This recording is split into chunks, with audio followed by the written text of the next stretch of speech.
ایواره خوش بینرین چارپل مدیا و پیف تیوی ایرو دیسا ام از و هفکاری من و هر وها شیروکار دائمی برنامه روژه و روژ آبا عبدالباقی حسینی بدم میوان می هیجا دکتر محمود عباس و ابراهیم برو بوارا امی بویرن وی داویا 2 هفته بوارا شیروه بکن بله برس ابراهیم برو سرسرا سرچعبه هاتی خیر هاتی سپاس ایوارا بخیر و هر وهادیسا دکتر محمود عباس جناب وجی بخیر هاتنا دما خوش بیست لاورج و توارا بله پیشه کن در باز برنامه خود بند برز عبدالباقی حسینی لسر بیبیوگرافیا و چند گوتنا بکه پاشی جامع در باز برنامه خود بند کرم که بله سپاس کک میرزا ایوار باش تماشاوان هجا تماشاوان چارپل مدیا و پیف تیوی هن هر دو میوان عزیز و بخیراتن دکتور محمود عباس و مامستای هجا ابراهیم برو تب خیراتن ام هیدار نیشبم خلکک خوش لدارخن بهبونا و بهبونا کک میرزا هوال بندی ما و پروگرام لیدر درباري مامۆستا ابراهیم خلیل برو گەلێک زانیاری هەنن ئەو خەلکی مەی ڕۆژاوای کوردستانەیە خەلکی باژاری عامودەیە ساڵە 1965 دایک بوویە مرۆڤێکی کەتیە تەفگەرە سیاسیە کوردیش مێژێ ساڵە 1962 تەوری پارتیا چەپ یا کوردی سووری بوویە پاشرێ ساڵە 2000 بووی ئەندامی کۆمیتا ناوەندی یا پارتیا یەکێتیە کوردی سووری دنابەرن ساڵێن 2013 و 2018 دێ بوویە سکرتێرێک گشتیە پارتیا یەکێتی کوردی سووری وەکی دیژی نابەرە ساڵێن 2015-2017 بوویە سەرۆکی ئەنجومەنە نیشتمانی کوردی ئەنەکەسێ ji sala 2018 ta îro endamê peywendiyên derve yê NKSê ye yek ji endamayê her wekî dîce endamê komîta dan û sendinê ya Sûrî ya Kolîcînêfê li dar dike bi hertem ew yek ji endamê wê ye berê hatibû girtin ji alî rejîma Sûrî ve û vê demên vên salên dawî jî hatibû bin çavkirin ji alî rêveberiya Xwesan an jî PYD و ئەو گرتبوون و ji welat qewirandibûn ez bawerim ev zanyariyên derbarî kek İbrahîmîn heger ew tiştekî zêde cem hebe kar bîne ziman û heger tu nebêjî em ê herin derbarî jiyana Dr. Mahmud زۆر سپاس مامۆستا عەبدولباقی ناس تشکی زێدە ناکەم زۆر سپاس هەر بێجی دکتۆر محمود عباس مرۆڤێکی هێژایە مرۆڤێکی ناسە بێگومان ساڵە 1905 و ددووە ji dayîk bûye ew ji xelkê me Rojavayê Kurdistanê ez bawerim ji alî herêma Tirkspiyê xwendina xwe li zanîngeha Şamê beşê toreyê beşê coğrafya tewa kirbû bakalorîos li wir stendibû paş re dire berê xwe de Ukrayna li Camiya Xarkov majistêr de zanyariyên coğrafî werdigire piştre diçe Mosko dema Yekîtiya Sovyet hebû li dar bû sala 1988 doktora di coğrafya û ekonomî coğrafya ekonomî werdigire yek ji damezrandinên Encumena Niştimanî Kurdistanî Sûriya ya go navçeya wê Washington bû ew yek ji wa bû sala 2006 li dar ketibû ez bawerim her wekî dijî îroro cîgerê serokê Yekîtiya Giştî a nivîskar û rojnamevanên Kurd li Sûriyayê Rojavayê Kurdistanê wekî dijî yek ji damezrandinên sazûmenda Kurdî Emerîkî ya Houston Texas weliyeta Texas li wir e her wekî dijî endamekî serekeyî dibe sazûmendê an jî komelê nivîskarekî lêkolînvanekî bêguman diyar e navdar e بقلك زمان دنيفسينه بتايبتي زمان عربي كردي انجليزي وهروكي ديجي بري بزمان روسي دنيفسانت ابو خوا قالك قوتاري بحظا بصدا قوتاري بلابونن وقالك برتوكي هنن برتشابينن دقل حرشار زماني قول بيدا خفه هن زماني ديجي دا خفه دكتور زماني عبري وتركي وهنكي ألماني باور ما افتشتن درباري دكتور محمود الجم بونا قدشكي زيد الجم هبه او كاربين زمان سپاس لك سپاس بس سر زماني هر سه زماني تالي براستي مش بيكرن بجاره غيره درجه ما خوين الماني براست هر دخ صالي تالي ده بالانجليزي رچونها برز قالك سپاس ما مستعد باقي حسيني اما بيشيكو دربازي برنامه خبن فيديو كيما هي لسر مجارين كو اميرو لسربا شيف لسربا عفن ام وي فيديو جي قداري يمكن وباشجام دربازي برنامه خبن كرم بله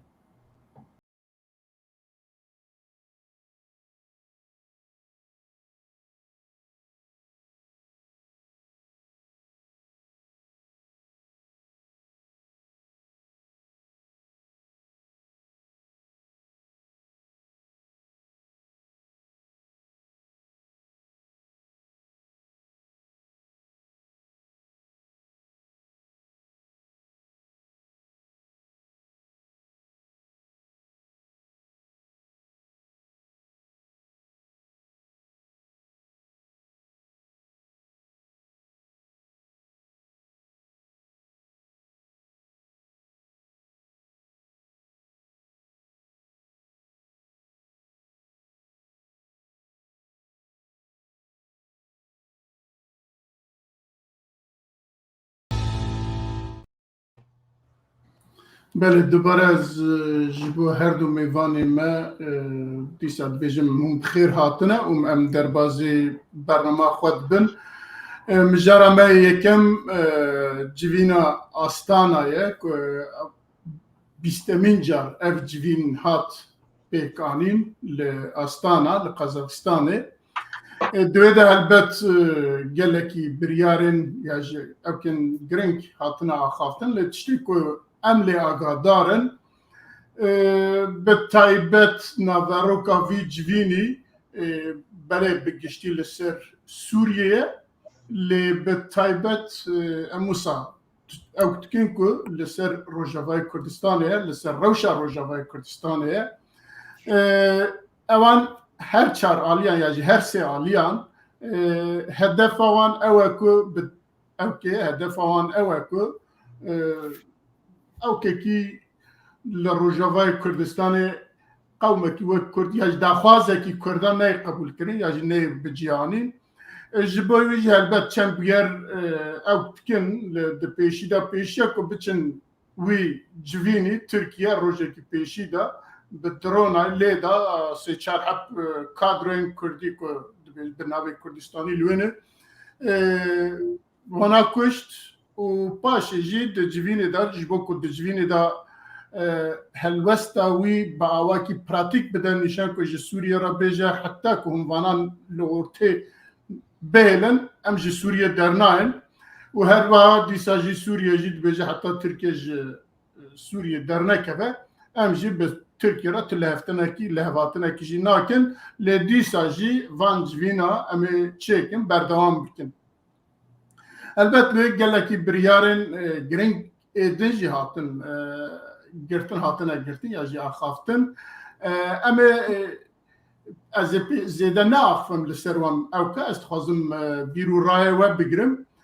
پیشی هماج ام هینه دکتر عباس بونه و چند جا برنامه مدایه از بیشم پیشی هم جوی پرسن برای هنه کی وکه پاشه ایجا از امی درباز با برز ابراهیم برو ببن برای دکتر تو بوچوناتش بوی او کی چیه یعنی جوینن آستانه حتی اوائه بیستمینه د جوینا بیستمین دا گیشتنه چه انجامی؟ سپاس دکم کاک میرزا سلاو ریز جوارا اجگاک ابراهیم که باوی مانی را اج همه آماده کار و تماشاوانی دی پروگرامی بتيبت اف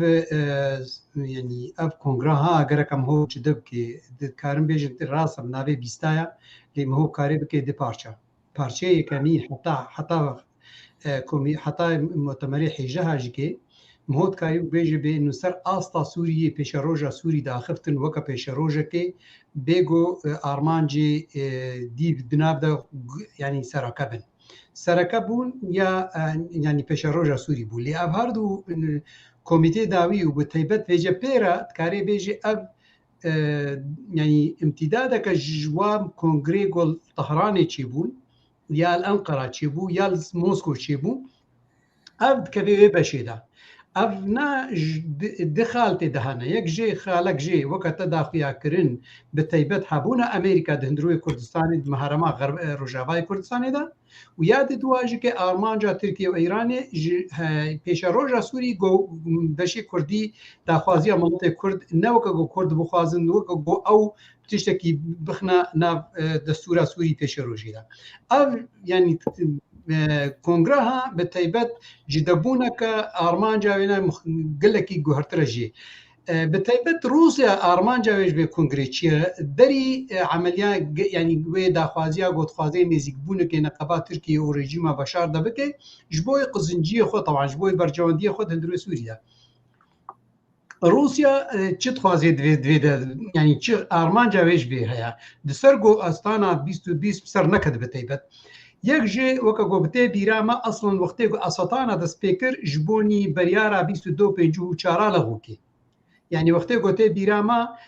جبونی گوبه بریارا 22 پنجو چارا لج کمیته چکر او د پروپاگاندا چکر گو امه کمیته نا چکر جبون دستور کسوری پیش روج دینه وقتی گو دستور و حق یعنی وکا گوتی فشارا یکیتیان نتوی یک بوی عفوا نتوی یک بوی و کمیته وینا و پدرسون و فشارا وینا سر انو کار به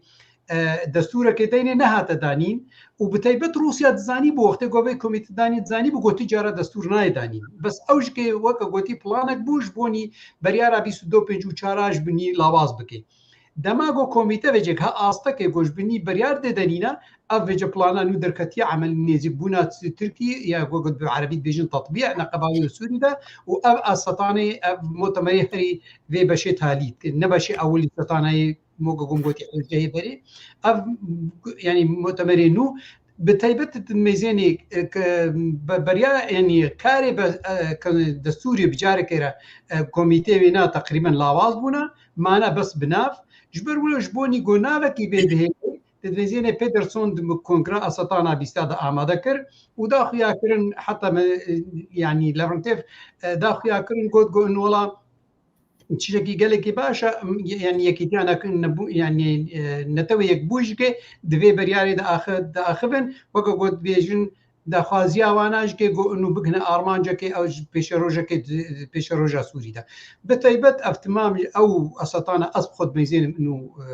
نجهت ارمانجا وخسريجي حتى تشتي جرينك تدا انه حكومتها اسطانا بخو حكومتها كازاخستان بخوش كي داخيا كرن انه اف كونغري يتاليا دي اسطانا دا جناو بيدا ام تو كونغرال جم خوش نما تشيدكن يعني جبوني بيشروجي حتى روسيا داخيا كرن قلت شكي نو بوجمرا موكب مفاجئ بوجمرا ام بي نزانن وجن بيشروجي دا امي مؤتمر خياوي الموسكو تشيبن يا حتى داخيا كرن جبوني عمليات تطبيعي بلكي دشامي دجي تشيبن يعني بالتيبت دبا كونغري تالي دا وكا قوم دا قوت برين هاجي دا ارمانجي سركنا يعني عمليه نيزك بنا تركي سوري دا مجبوني نيزك بني بنجها خدا جبوني قول هاتنا كيبكن ويتشاوا امريكا شندرو درخن ويتشاوا الريفبريا خسر يا بيش روجا ملطي كرت مام وين بيش روجا كسركه بتندر بيش روجا سوري دا اب ارمانجا سركه دوردا وبتيبت ايران دوردا بير مشتركه جبرولوج دميزينن دكونغرا بري وينادا وقتی وزیر خارجیه هر چهار دولت علاوه رونشت بون پلانک دانی بون نوچاو به ایریشه بکن و که ام زانن روسیا عالیه بالافری خدا يعني سر آزمان قاعده امریکی ده 85 جارا چو وقت تهدید که ذکر ایران میلیشیاتی خدا ایریشی قبا بیس امریکی ذکر و ترکیه بشکل کی روزانه عێریشی هەرما کوردی کرد چ دوارەی سیویلدا چ لە کەوادرێ ڕێبەریا خۆسەر دکرد یعنی تد مەیزێنی ئەنوپڵان دناوادا مشترک بوو ئەس خۆت مەیزێن ئەسەتانە وێ دیسە بەردەوام بێ و بەردەوامەکە تیجارەوەی بسەرنە ئەس بەهۆڕ ناکەم سەر بکەوێ پێشە ڕۆژیدا. بله gelek spas doktor ez ben ba mêvanê xwe dinê Birêz İbrahim Biro. Birêz İbrahim Biro 20 civînên astanayê çêbû wek doktor jî îmaja pê kir ku Qazaxistan goyê dî li vir temam astana nema navê wî êdî ciyê wî biguherin ez êdî têda tineme divan 20 civînan da encama dawiyê ku derket hê jî hedef yek hedefekiye û dixwazin Amerîka jî derxin Tirkiye dixwaze Tirkiye û Sûriye û her wiha dîsa İran naxwazin ku Kurd tut tişt bigîjine tut tiştekî gero ev astana di civînê xwe da ya jî di daxwazê xwe da serkeftî bibin ya jî dê eva wisa hêdî hêdî bitemre biçe. دوباره ایوار باش جوا و ماموستا عبدالباقی دکتور محمود و حمود تماشوانی آنها بشداره براستی است خوازم یعنی استانا هنکی سربا خبم جبر کنگره استانا مهایکی 2017 وقت دست بکر کنگره یکی از هنگی سروک انجمن اجتماعی کردی بوم و اجی وقت میوان لی حاضر بوم لكونغرا استانايك تبي اموك يعني شاندا اوبوزيوني فرمي نشريكي وبون بشك هبو اوبوزيوني تايبه عسكر بون او يعني روسيا وتركيا او ايران حز ذكرن مسألة عسكرية ده هنكي نافي ذكرن خفض التصعيد يعني هنكي شر كيم بكن دورده تشتكي قلكي بالكيش هات بيشكش كرن جالية روسيا ده يكمين جار بروجا دستوركي جبو سوري هات بيشكش كرن جالية روسيا ده از نابجم صدي صد باش بو لي حتى درجكي قلكي بلند هفيما دوي يعني رشبلكا دستورا روسا بيشكش كرن قلك هفيماتي تشيبو جارة يكيي دولتك زلهيز يعني دولتك وك روسيا يعني بروجكي نزيكي فيدرالية جبوي سوري بيشكش دكي وهن تشتاق ما كردا بتايبت دخواست دناغروكا ويد هبو يعني وك يكجي وك نافي دولتا سوري بنا دولتا عربي به يا دجي قلكي رنجي ننافندية تيد شروفة دبو و نافر درباز دبو وك ما في اوتونومي جبو كرداجي تايبت منديا ملت و هريميجي هبه براستي او هنكي قشبينك بو جمرق او بروجه بردوان بكل لي ما خابن بشتري بهتري سدامك هبو قروسا نما بحثاوي بروجه خوي دستوري كر او يكشي يادن بخازم فيجي بيجم كونغري قل جنيف جو 2014 دي تشيد بن وازويجي يعني كونغري بيشي يعني كونغري دو اجبر كونغري بيشي نا ريجيم ونا اوبوزيسيون تنبو او 2012 سيهمها ششا 2012 تشيبو الينا في دولتي بيانا جنيف يقدر خستن لي جارا يكي ريجيم واوبوزيسيون لهفدور ونشتن ده ايفا دواده 2014 ازويجي اندامي شانديبوم ازو رحمتي حميد درويش دشانده دبوم دورده مرا فهم كرج يعني توافقك ناف دولتي تنيي جبو چارەسەریک سیاسی جبو سوری جارا یکی امریکا ولو يعني نوك رنجي ولا تندي وك عراقي وك ليبيا وك أوي هش جالية نتوي يكبوير وقوتن برا چاره سری سیاسی چه به د کنگره جنیف د گچه دبون جسال 2014 حطانها ت يعني پیشکتنه کی گل کی بربچاف نهات کرن او شرق السوري آنها كيم بويه وبويه وجرد بيجن مناطق النفوذ أو إنجامي أستانانه يعني دفرك هي رجيم وروس وإيران تيدني دفرك تي هي أمريكي وقسدي تيدي دفرك هي ترك وشكداري أوبوزيسيونا سوري تيدني يعني بفيرنجي اف انجام استانا بون هيدي نا ايجي مال جنيف تكر تفي شرعيات بالجنيف رأي بريارة ناف دولتية ريجيم اوبوزيون للجنيف وكهف اعتراف يعني بريجيمي وبأوبوزيوني لي انجام نددا د جنيف ده لاستانا قالك كار هاتن كرن وخلقك يجاهم زانن يعني ج درعا وج غوطا وج حمصي ودفرا وخلق خصتن باصاد وانين فان دولتات نافخت كر افتشتي قصد بيجم كما تشي بوجا جبر زعيف بونا موقفي امريكي جبر استراتيجيك زلال يعني دشانسي سوريا دي دما اوباما هاتو بيفي استراتيجيا امريكي الدنيا قشيده وبتايبت دروجلاتا نافين دي برنجكي برفره هات جوهرتن ولوجي يعني تأثيراوي قال لكي نما هنكي زعيف بو جبر ولو فان ولاتي دن محوري استانا بكارتاني يجاجبو اف تشتي قداوية تشيبوني نتشتكي قلكي يعني غريبة يعني أما تمايتيد بمينن إنه كما دفان حردو كونغري داويدي بتايبت إنه بحثا برچبونا سوري دبي وبحثا إنه كرد كيانكي تشيكن يان دولتكي تشيكن يان أمريكي تخوازن دولتكي تشيكن أصبح ورم روسي جمع بهتر زاننج أمريكي نهاتن دولتكي جو كردار تشيكن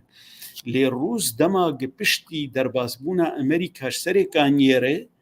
وتل أبيض ري الروسا هات بأريكرنا أمريكا اتفاقك لقل تركا كرن قترك نما درباسي هريمي دن ببن لي ريكفتنا أضنا قفشارتي بو دناف ريجيمي وتركيا دي هنكي جا هشكربو وهنكي برفرهتر بو قترك كارن يعني مداخلة بكن دماغ ببينن خطرك لسروان هي أو هي وجبر ويناجي روس وقتي دبينن اف إدارة هان ينقصدي حطانها بأمريكا رماي روس بروجاوي فانا قد بكن أمريكا وبينن لقل ريجيما سوري ويعني وقت بيجن ودوي سوري فقر حمد فرا ودوي سوري بارچانا ودوي أو نبي وقتی قد بینن بویرنگی نهاتی کرن يعني هر تشتي راست و نراست دبیجن هم جبو شرعيتي بدن جواتي خواه انو من سرسوري ترسن هم جي يعني وان ما ترسيه قد ترك دبيجن روز دخوازن هينتر مزنتر بكن جي مبررك هي جي لوي دفري خلقكي نشرعي هي أمريكا نشرعي دوي دريد أو دي طبعا أفاجي أمزان الوقت بيشار دولة السوري دي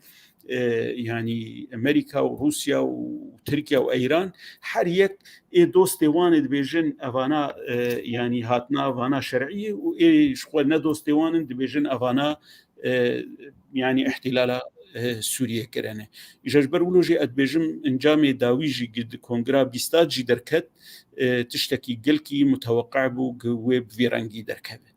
بله قالك سباس زي بينبا برز عبد الباقي حسيني برز عبد الباقي حسيني هردو ميفاني مجي بيجي چارچوبكي دانين لسر مثلا جفينا آستانا و بيفاجا آستانا جي برز إبراهيم برونكي بعثاوي كير دسبي كده كو جنابي ويجي لويبيا آنها جیکو آستانا هاتیه تو چاره سری پیشکش نکه تشتی که اولی گوتنه هجوان جی پاشفاترن نه تشتی جوی پاشفاتر دبیجن وکی برز ابراهیم برو باست کد ویجه جوینا اولی دا که باسا اوتونومی بیه باسا فدرال سوریه کی فدرال بیه باسا نظام نه سوریه عربی بجن دولتا سوریه بیه لنها جاره کی دن باستکند ویژن گره خاکا سوریه وک خواهر پاراستن مافی سوریه نظام مافی دولت بونه و همه تشتوی یک ریزیا سوریه د جوینا آستانا یا داویه دل تشتی کل برنامه او کیوان انجام دهاتو برور کرن او بو یک تو وان جوینا چواد بینی دو جوین جنر و آستانا گلو دجاتیه هفن یا پارالل دچن یا جه هر دوجی با آرمانجا کی هاتنه چکره. بله سپاس که میرزا براستی پرساته گلکی گرنگه مثلا برهف کرنا هر دو جوینان آنجی جوینا جنیف و جوینا آستانا اینکه سر جوینا آستانا دسپیکی باخذم او بخوا اف جوینا داوید چه بو 5 فایل دانی بون برچابه خوا نوگو دکتور محمود آنی زمان يعني او بخوا هبو يعني اجنده هبو اجنده كاسر شبه خبن مثلا يك شر تروري يا دوا كسن قرتي يعني فايل يا قرتيان روشا مروفاتي لسوري وكي ديجي تشاو بنابرين جدربي ولات بقر السوري وبداويجي تشار سركرنا سياسي جبو سوري اف هر بينش خالنها لسر اجنده وسر ماسا استانا يا جوينا بيستادبو ليبلي يك وقت لي بنره كسنجو حاضر بون نورين كجو حاضر بون چندي وزنا وا يعني جرامبونا وهي انا جرامبونا وتنبو چما جيگري سر جيگري وزيرش دربن يحرسي حرشر ولاتر حاضر بو ديمك او جرينجي تتنبو جرينجيا فيستانا جوينا داوود چدبو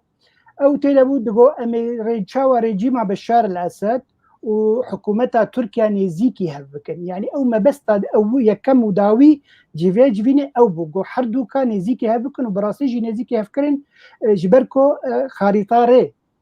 النقشه ري يا روسيا حاضر كربو دوي جيفيني ده هنكي جنگشهات كرن سر بس جرنگيا كدي دشدبو جاره كم بلكي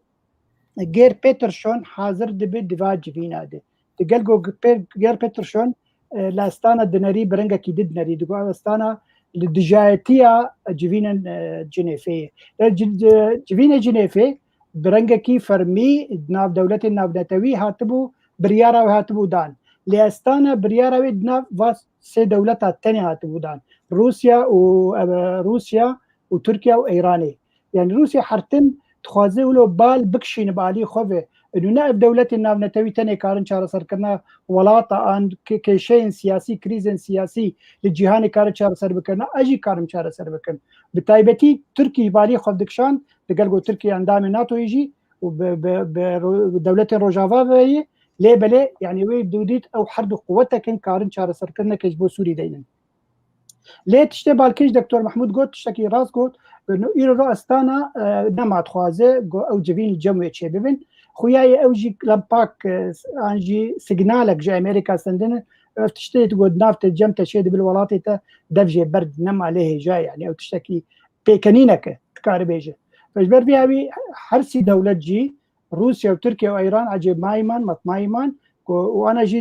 تبينين كامل ولاطك دي واقول بيجين بلايانا اما بقرن اما جبيني خد ورشه بكن يقولوا نابي سلطنه عمان يعني او ميرنشينا عمان باجارك بتشوك كنداوا عربي ده دخوازن ورشه بكن انجي دبجنا ام تخوازن ام حرسي دولات حرتم ام لهدود جيفن لبلاتفورم كيش بلاتفورم ما يعني تشل روسيا بتشل ايران بتشل تركيا به كارن ور بجيفن وكي ديجي ام ريجيم بينن هناك يجي بشن اوبوزيسيون يجي بينن تشتك دي هي يعني اگر بفكر بشار سكرنك سياسي بيشروجه ده براستي دولتي نابنتوي هجا بريارا دو بنجو شارغو بيك بينن وبهيز وبقوه بدوف دهرن كارن تشتكي بكن بس انا نبا ورم هجا شار سكرنك جبو سوريا بيدانين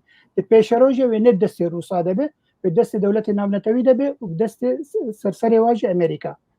یەکی ئەمریکی ولۆ وەک سیناریۆ دانی بوو ji بۆ چارەسەرکردنا سووری هەگەر بێکردن بێ پشرەنگی بوو بیت گۆ سیناریۆ یەکەم گەرەک کورد یعنی ببێنە بێرۆ ڕێبەبەریە خۆسەر بناوێ کوردات تێن ناسین ئەگەر کورد و ڕێجیم بگهێن هەف وێکارە بن چارەسەرکردنێک سیاسی پێشەڕۆژێک باشتر ببێ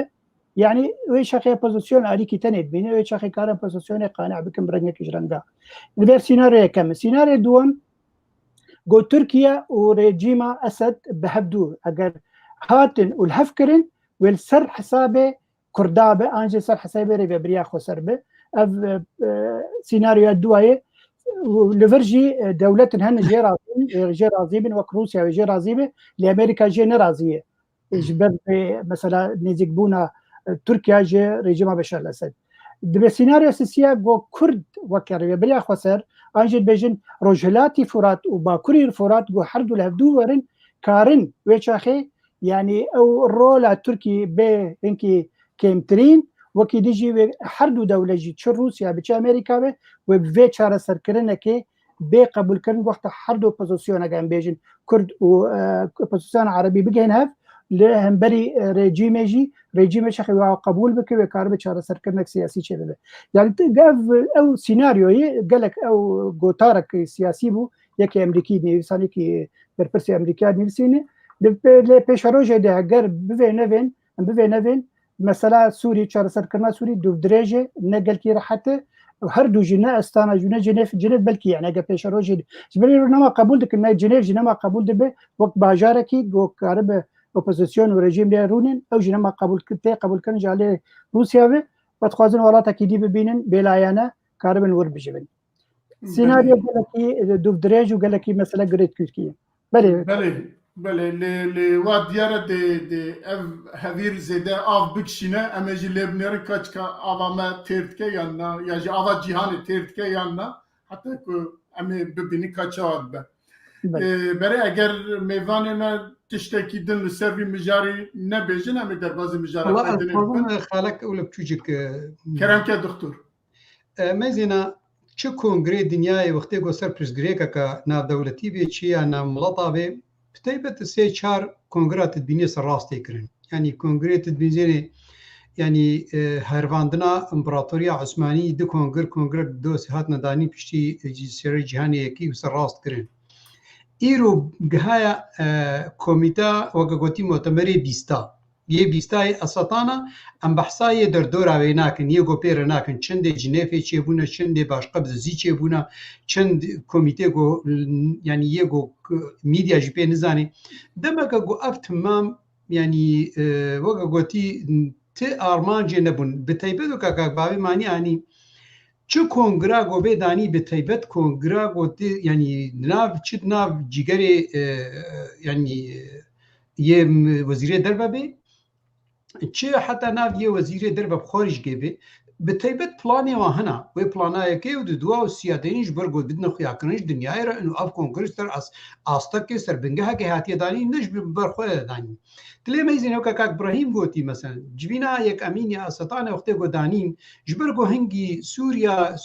یعنی حکومت سوری لاواز بو که بو آستا خوی داوی هزا کرد بینی خرد بو چه انجامی اجتماعی کرد چه ریبریا خسرت هنگی رولک دلیستن یعنی میدیا داد جه خودت لیستن جبر ولوش که بریاری روسی دگاوی آستا گو که فدرالی که بدن خیاکم که ابراهیم کریش برگو هزا کرد به تمامی دعوا فدرالیا کردید کرد چه ریبریا خسر به چه انجام اجتماعی کردی به هنگی درکت به اندرکت به دعوا فدرالی کش برولش که تدمیزین داخوازی روسی دو کنگرای که ده حتی تقریبا کنگرا ششا و هفتاش که او اصای ولو بو پشتی ونارا وقتی گو یعنی گوتی حالا میدانی هاتا گوارتن بریار سیاسی جهات نگوارتن داخوازی جهات نگوارتن بس گرکم هوش بیرنه که یک امین جیکه و حتی نهاج که بریارا امریکی هرتم یا اما پوزیتیو سرنا اخوی وقتی گو سرنا اخوی دمک گو اهتمام پیناکه وقتی اهتمام پیناکه ایزن باور ناکم بگهید یعنی چه اصلا یاد دو حتی ها یعنی غيري بريارة بيسو دو بينجو وشار حتى انها تشتك بند جنيفة ندرج كي نوك جو برجواندية أمريكي تخوازي دروجلاتي نافين دو سوري بخودش كي جبر ولاش كي أزبهور دكم تجارة وبيشجريكا سوري سراس نبيكا كبابي ماني قوتي جو حتى باكا إبراهيم قلت يعني حتى بريارة أمريكي نسر سر الجبهة يعني تدميزيني إيرو صراع سوري بري نها سر بيش روجا سوري بو نها بيش يعني سر بيش غريكا سوري وملاطي كرد نروي سوري دا بو بارچك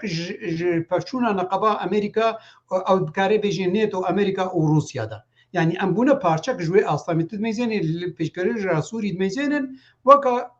صراع كاستراتيجي نقبا دولتا دنا وك بشكي سربخا او بروبليما كسربخا سر راس اصبح وردكم يعني دما ورد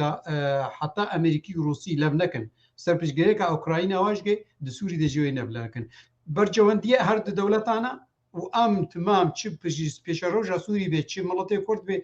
تمام بيجي ام بارچك جبا برجوانديه وانا كانجي اولف كرن ابجكي لفكن بكا كيجا برجوانديه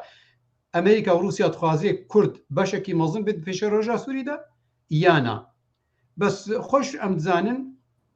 وكا جونهاتي خياكرن بس كي يجبرغو ريجيم خد بيني قوي بيشر يجبرغو ايران بيش قرتياتي تدمزين بريارا خد همبري تركي دا قال لك كيمناكي انه لازم تركي بس ياخذ بيك شاندن يجبرولوش كاميزين بيشي اساتانا ميديا هات داخيا كر انا زانم دواري ميداني داخيا هات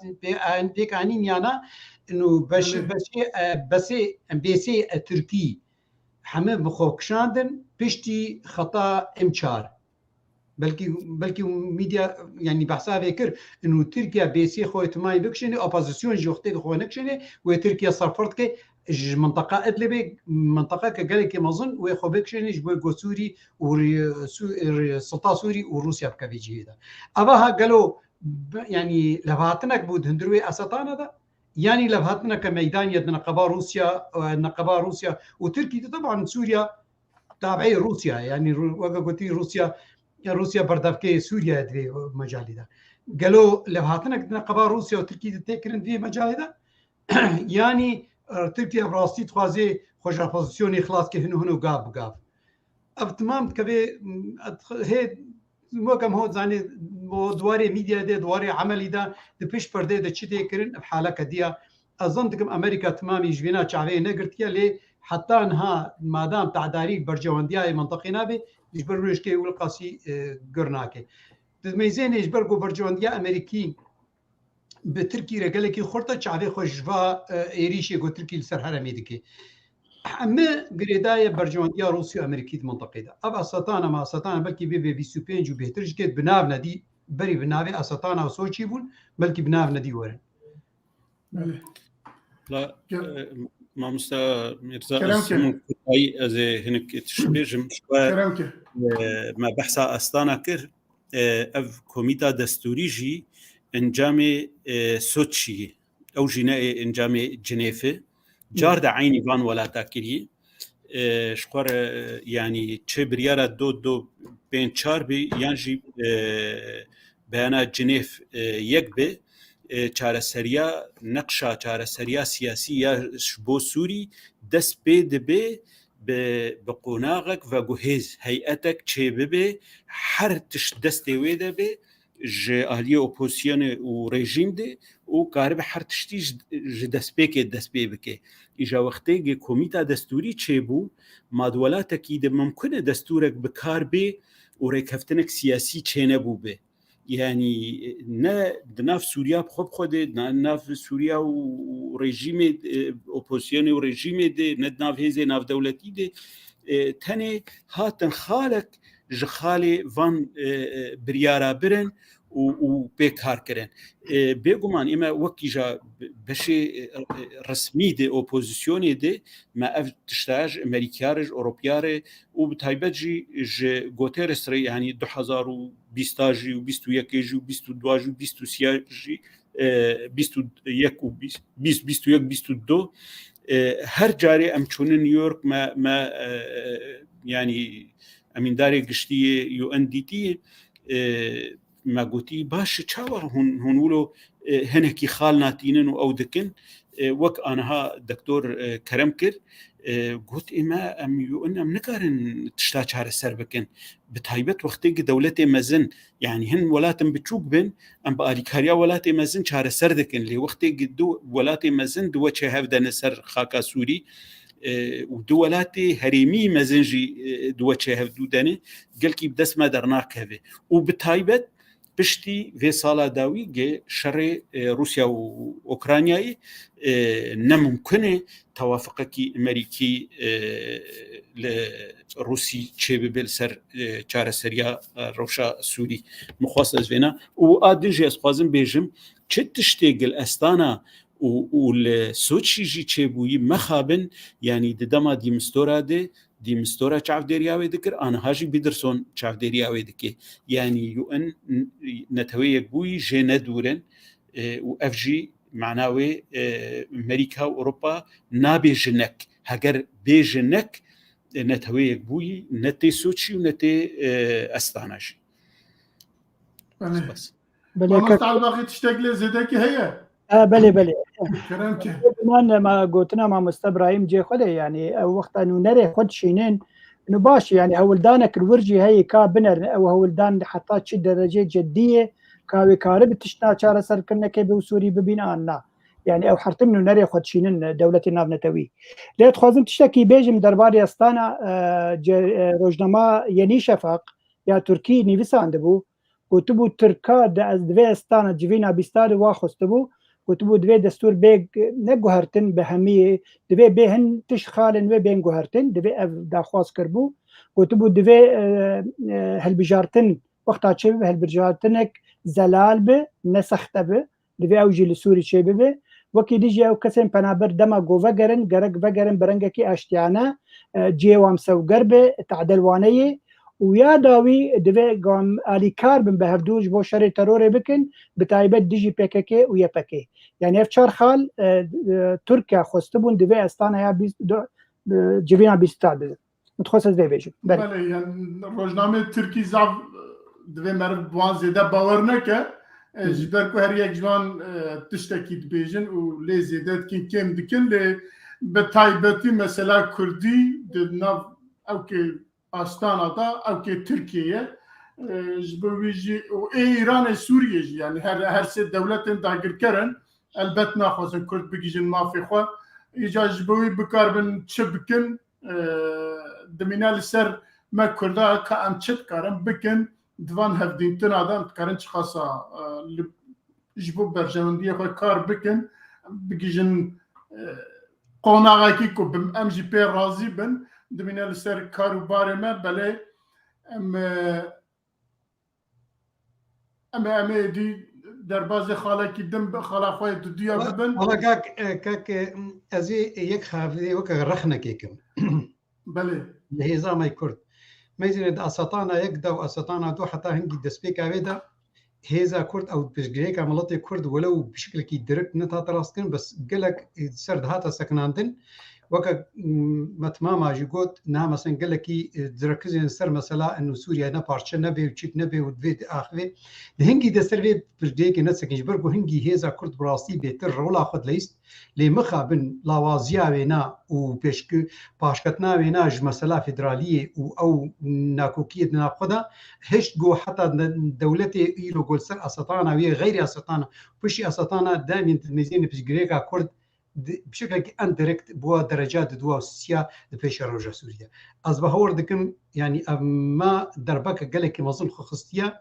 كهيزا كرد كما جركش بدلاغ ام ايرو بوانا يا يك امين و جوينا دا ام ايرو خالي ما يعني تمزين ام كتنا دواري داليكي دا علي تيروري دا داليكي دا سوريا بارچنه به او افتمامش كي نامنا هيزا كرد يعني شتافغرا كرديرا طبعا الخو كيك جبارچه كي جبه هزا كردي جبه تفغرا كردي بله اللي verji kar keveser rewşenbîrê mîna cenabê we ku bikar be hemî hêza bîne bahev ji bo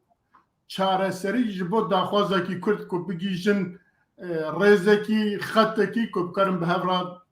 dozawî bimeşînin ev jî dikeve li ser milê روشنبیر و سیاست مدارین ما کرده که بکاربن امزانی کن ها پرچه لانجا بوی آوای که بکاربن بینم با هف و بکیجنه خطه کی دی هلبت جبو پیش روژا دی کوشینا وانجی و گل آزادی گل کردجی دی ببا اوکی کی بربچاف ام جفر درباز دبن نزیکی ساعته کی 45 دقیقه ما خبر دا و شاش خاله مزی هنه از انا من جبو ما مستعد باقي تفجم خالي ما زيدنا دام داين تشنابه قام جيشتنا ممكن يعني قلنا ام طابج ناس حفتا بيشيما ام درباز بن بلي ام بين سر خالا خوي دني ديسا جبو خالا ما دوام جبو الهفكرنا تركيا وسوريا نفشريا روسيا تشيا براستي نفشريا روسيا دوان هفديتنا دا تشقصا روسيا اللي قالها انا زانم ل يك خالكي هي كون روسيا تشيا سوريا وتركيا اللي صار لها بكن دي تركيا وروسيا ورنا باهف ايرو اوجي مثلا كرده تركيا بيجا قرا مثلا كرد لوي حلببه يعني مثلا كرد حلببه تخازي جا امريكا لوي بالوينا بروبلم نينا لدفي مثلا كرد حلببه سوريا جي جرات فيجا تمام مثلا كرد او كم اجي لانها نكرم بعصا يمكن دفت عفرين دركه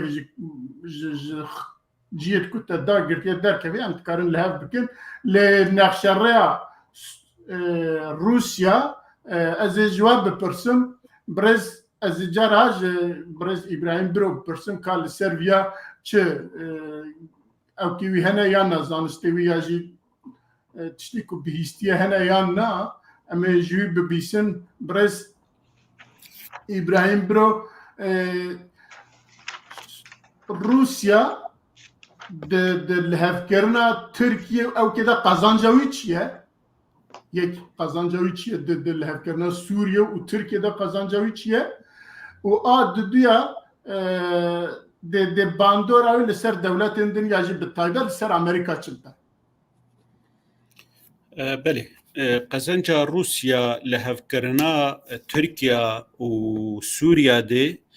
قلكي زلاله يعني روسيا ناخوازه يعني دستوي سوريا بيك شاندن جبر تدوري دن دست روسيا دي لسر يعني بروجهلات ناویم توایجی و تایبجی لسر يعني بحر سپی تشتك يعني جيش سوريا دركوي قالكي زحمة وخسارة جيرة جالية دي تركيا وقت دولتك يعني دناتو دي لد عيني وخدة تيكليه ويني قالكي خرط بتركيا ري بروسيا ري ودريكي جروسيا ري دي في شر اوكرانيا دي اوروبي وامريكي حصاركي لسر روسيا تشيدكن تيكليه بتركاري قلكي مهمن جي اويره جروساره خلاص يمين يعني روسيا وتركيا دجيجن هفدو د جبوي هبونا امريكا شخوار روسيا دخوازه امريكي دركهن ج سوريا ريلي فراببي وريجيم فقار حمد فراولو تركيا جي مشكلاوي راست دناتو دي وحليفه امريكا وامريكا بخوجي يعني برجواندي تركيا بربچاف دغري لي د مساله اهليكاريا امريكا بقصدير وببيدير ترك جنرازيني فاف حرسي خالانا دهيله ج بهف جريدايبن جاليكي دفن يعني د مساله لهف هاتني رولك حرد ولا تجي رولك خرط هي يعني تش روسيا بدفرا ريجيم بن دستوي دي تش تركيا به دفرا اوبوزيون بن دستوي دي وتميجي دفرا انا بن دستي قصدي دي مساله انه يعني امن قومي تركي ومهدد او ضغطك لسر يعني بيهتر لسر امريكا دوی آلیده چه دبه ایجا او تشتاق روسیا دخوازه رژیم و ترکیه بگه هف ترکیه دوی بحوریه دهی رژیم وی کاری ناکه و رژیم سوری يعني واي ولات عربة چقيسي خدمتك جيركير وچقيسي خجير وقت بي قلكي نرمايي كرن وانين كومكارا عربي جي وتفق ترولا ولات عربة السوري دي تنيي وأذبم دي بيشاروجي دي جي ويد رولا وان تنبي وقع ايراني وتركي هي لتفيولو ريجيم هشكرا دو بلكي ودي اخافتني نابرا وزير درفي سوري ويا اردني دي شخوند بالا سوري دي بحثا تشتي سركه بكي لي ولات عربه قش قلقه كيدانه دويدجي يعني تركيا دزانه رژیم سوری تو چاره سریه نخواز رژیم سوری تنه دخوازه دوری نتوی یک بوی کویش بر نتوی یک بوی اعتراف بمعارضه دکی با اپوزیسیون دکی وک رژیم فجبر ولو رژیم سوری تنه چت خوازه تکلیه لگل دولت عربکه یکسر جبو گدوین آویره اپوزیسیون درکهوه لی اتظانم يعني مسألة برجواندية تركيا قال أكيد هندري سوري دهني يعني نج آلية مسألة عسكري تاني يعني آلية سياسية آلية أبوريفجي ود بيشاروجي ده وقت دولتك جيران وحد يعني سينوركي قال أكيد دريج دنافوان وسوريا هي يعني تشرنج به و او تکلی بردوام بکن یا داوی اتخوازم دوینات بیجم جارد اد بیجم گرولا امریکا زلال بایا نه ولات عربه و نه ترکیا حول ندان جب رژیم سوری ردانستندنا بکن لی وقت اوروبا پشتا خود دوی مسئله اف ولاتاناج حریک برجواندی وان هنه حریک دخوازه برنگکی دانستندنکی بکی گتشتکی دهندر سوری ده قزنج بکن بله كل كي سباس زيبين با دكتور ام دبينكو يعني دسبيك ده حتى نها ايكو دخوازه تركيا وسوريا بينا بهاف روسيا يعني بريز ابراهيم برو هناكي بعثة هناك تشتاكير كاتشما وصات كه لغور جنابته جبوكو روسيا بكاره هرديا بينا بهاف خوازه چبکه یعنی چک ورا دانیا پیشی خود یکو جورتر راکه کو اوانا نزیکی هفکه مزین وقتی گم دواره استراتژی دلی مزین نابرا ناف دولتی دا بتیبت مزین روسیا آرمان جاوینه یک امین انو امریکا جهره بهلینی و سوریا جیرا وکاک ابراهیم دانی سوریا جیرا یعنی بنگها کا استراتیجیا يعني بيسي وينا د سوري دا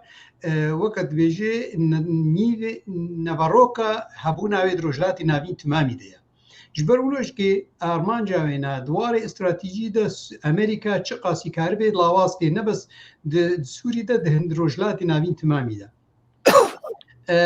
بيجريكا ملطي كرد بيجريكا دوا سيا بالنسبه لروسيا ولو دبي ميثود جرا لازم سر باخرش برگو پارچکاش پیش روجا سوری هبونا رژیم جیرا هبونا کا یعنی وګ پیشګری کاش هبونا و دندرو ده نه ځانې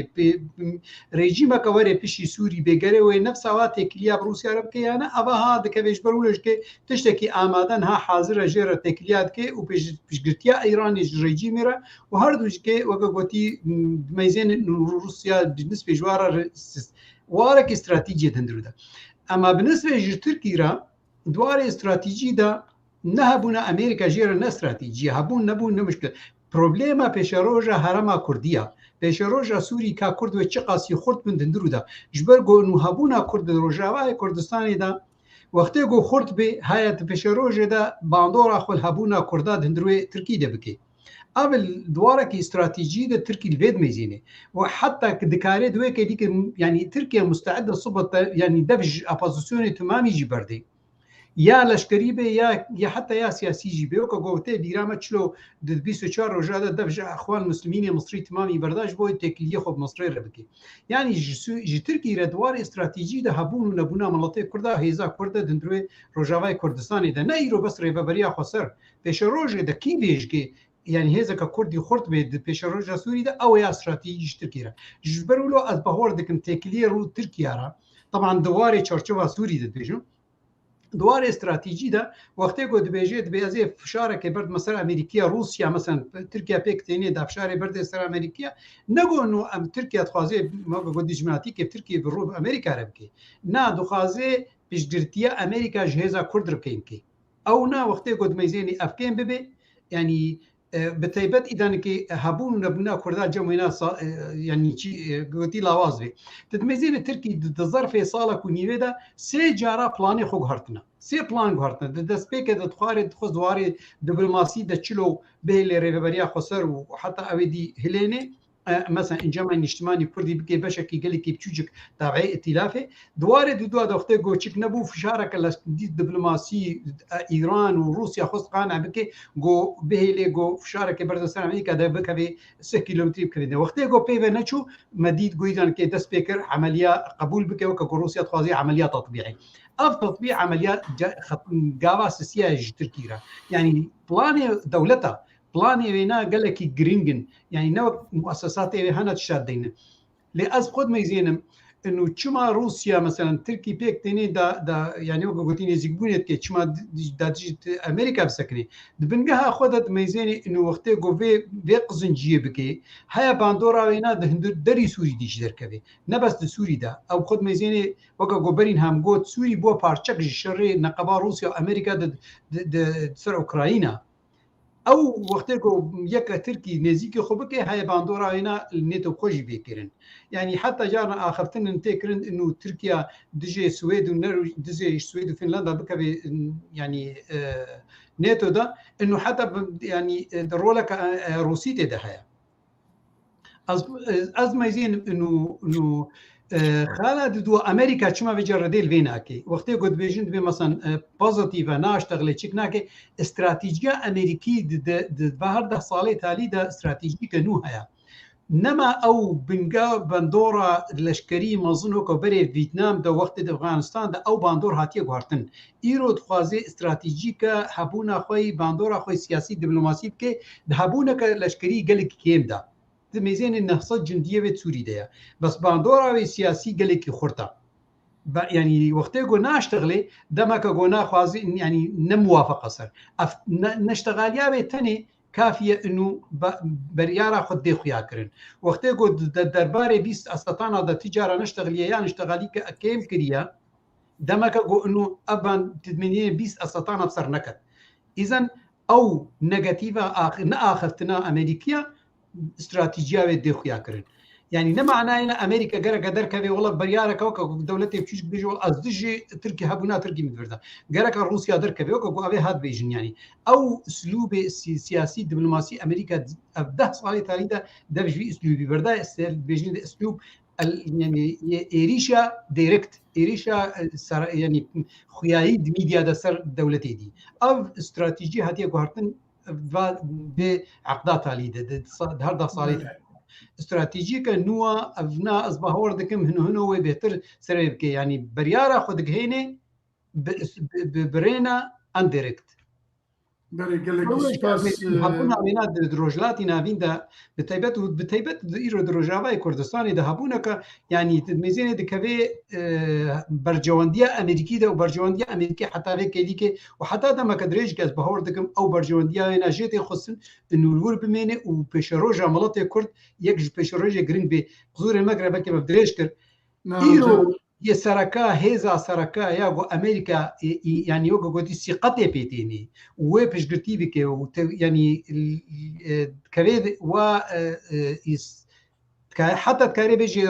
يعني دورك استراتيجي هبونا استراتيجي امريكا تندور ايرو هيزا كردا چه پیش مرگه چه باشور کردستان می چه رهبری خاصه قصدی او نابي يعني ثقتي بوا بهذا كورتيني بهتر بوا يجبرولش كي برجواندية أمريكي درياوا بهتر زلالتر بالنسبة لأمريكا. بله گلکی سپاس استن با افکاری خو برز عبدالباقی حسینی برز عبدالباقی حسینی ام دزانه کد نزیکبونا ترکیه و سوریه لسر نماینا دوزا کرده و کرده بگشتیه وانا چه قصا نزیکی هر بند تاوی معنی او قصا کرد لپاش کتنه یا جی پاش مامایه لهلبتش با ویا جا روسیا چما ویا تخوازه او که کند کارم بیجن اوان نزیکی 100 سالیه روسیا به تا اوای نزیکی با آلیه کرده و تجار او که وی نبیه میلاوی نبیه ایروجی تکاره برجواندیویه و لگور برجواندیه خوشی تکاره حمید شتاب که ترکیه ده این اخلاقی دوی اخلاقی ده دوی خوی ده کجبو برجواندی خود کرا دبیجن کرا باب خوشی بفروشه. بله. ایجا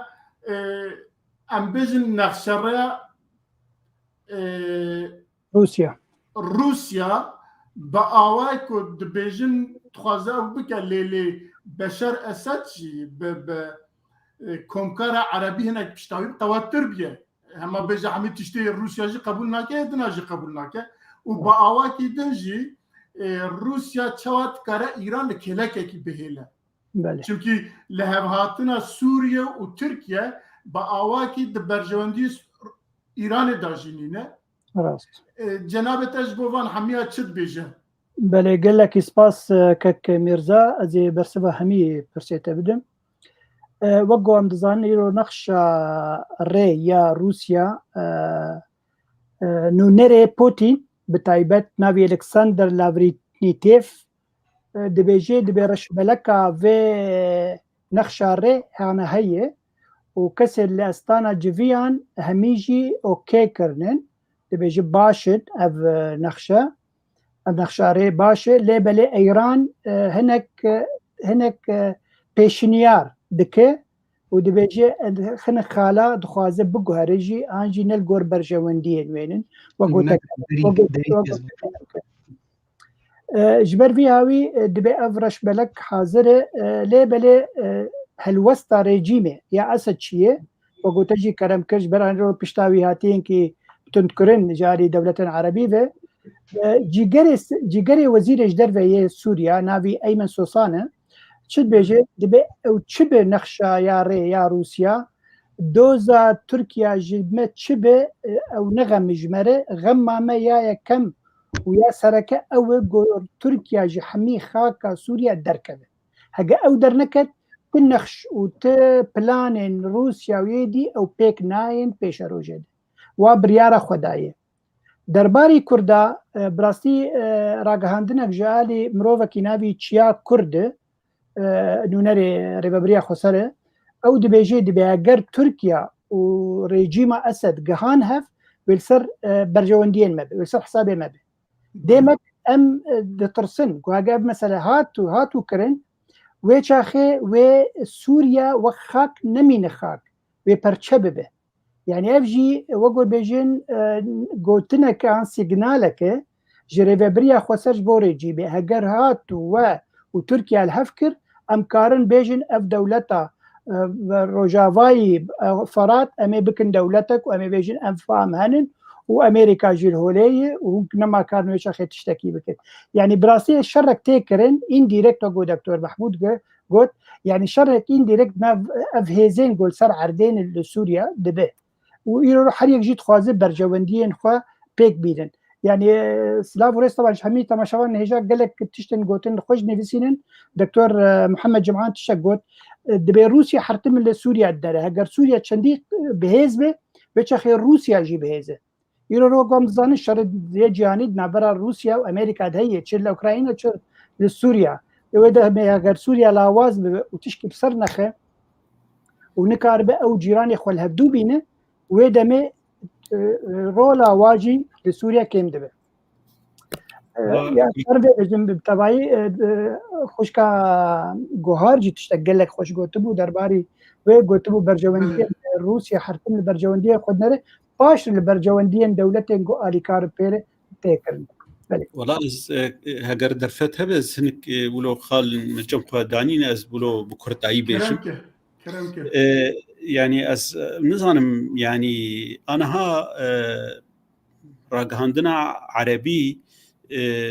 وقتی يعني دوزا يعني كردي و باكاكي دكياك امزان برجواندي وي دكوي داريدنه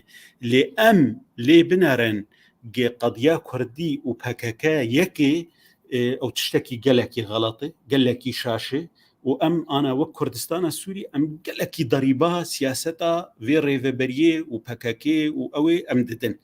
يادن اسخوازن بيجم من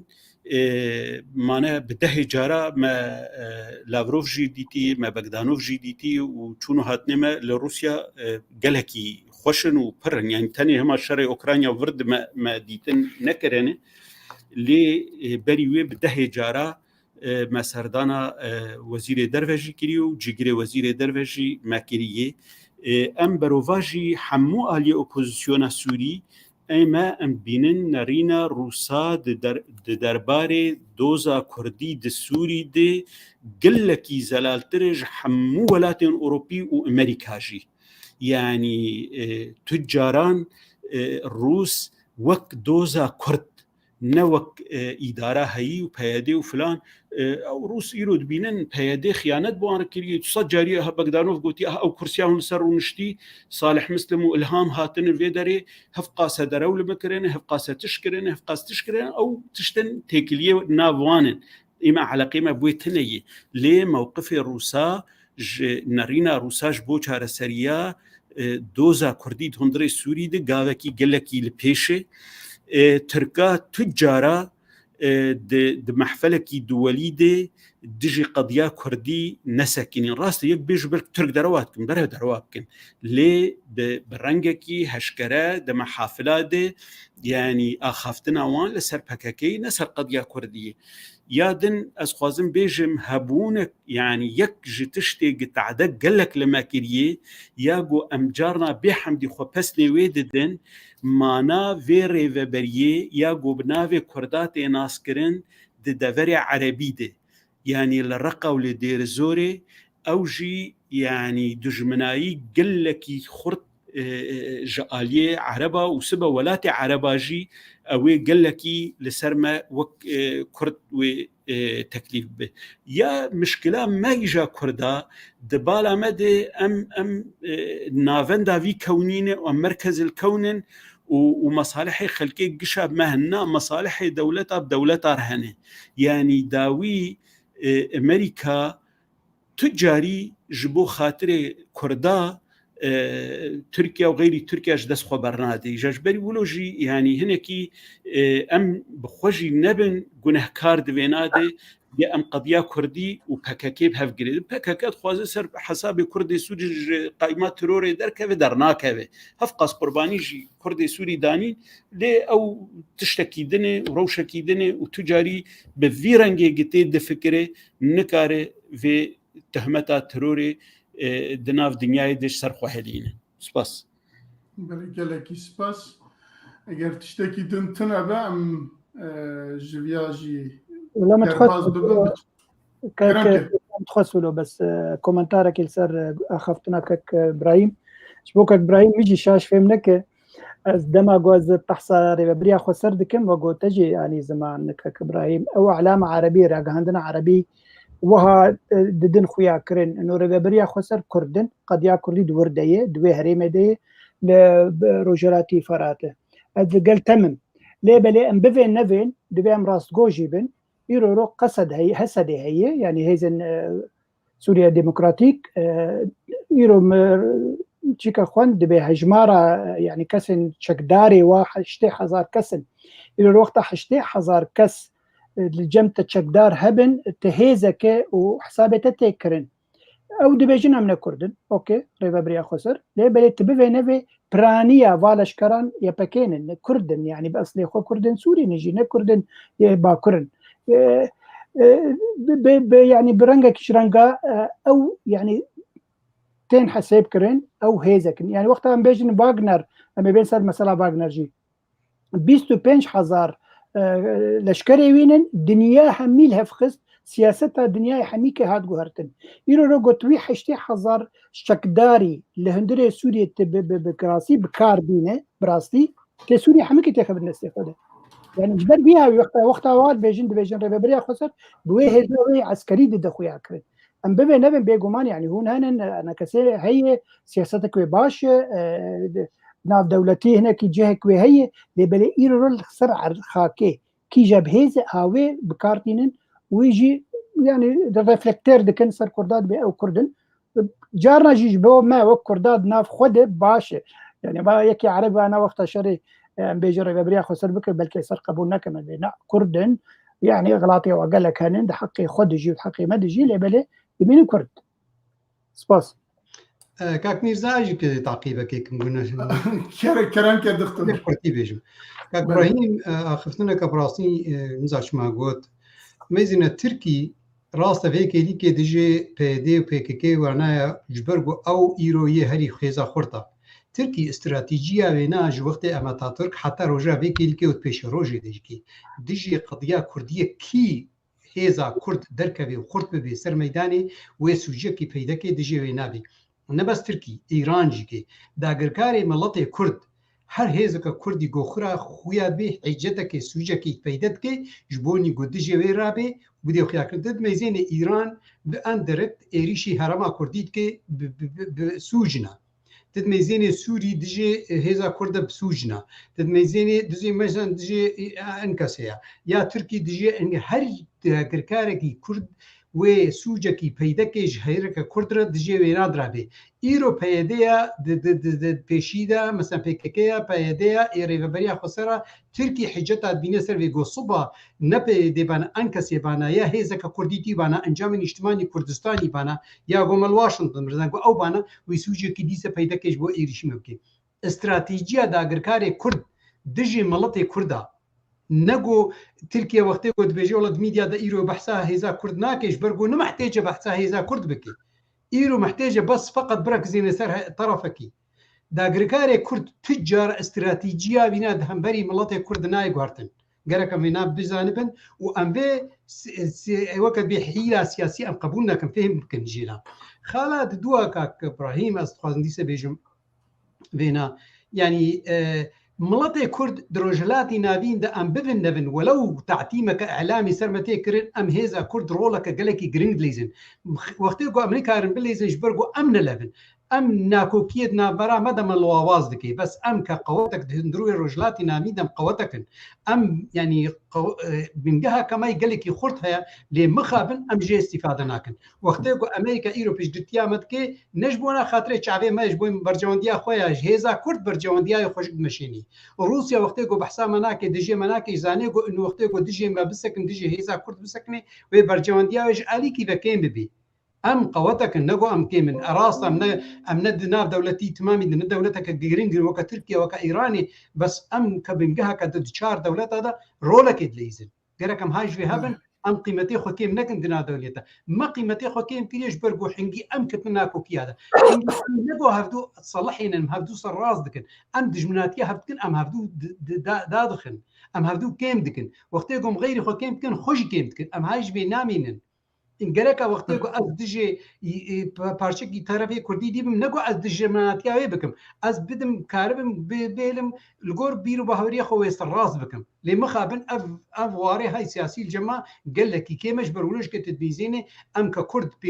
مليون انسان رولك قال لك ما اظن ام يرو دشعبي مدى بوام ام كانه من تشتكن لدي شعبينا دولتها ام تشتكن وقتيكو امريكا تي هيزا خو جمع ديني وقتيكو امريكا بيش قتيار باشوري كردستاني دكي وقتيكو روسيا سر بحساب فيدراليا كردي كي دمك قوم تشتكن لي مخابن ام خو يمكن ها غيركم هاج بهابن ام قيمتي خو كيم لكن ما قيمتي خدنا خدها كيم كي تدميزين دولتك كي قيمتي ما كيم كرنا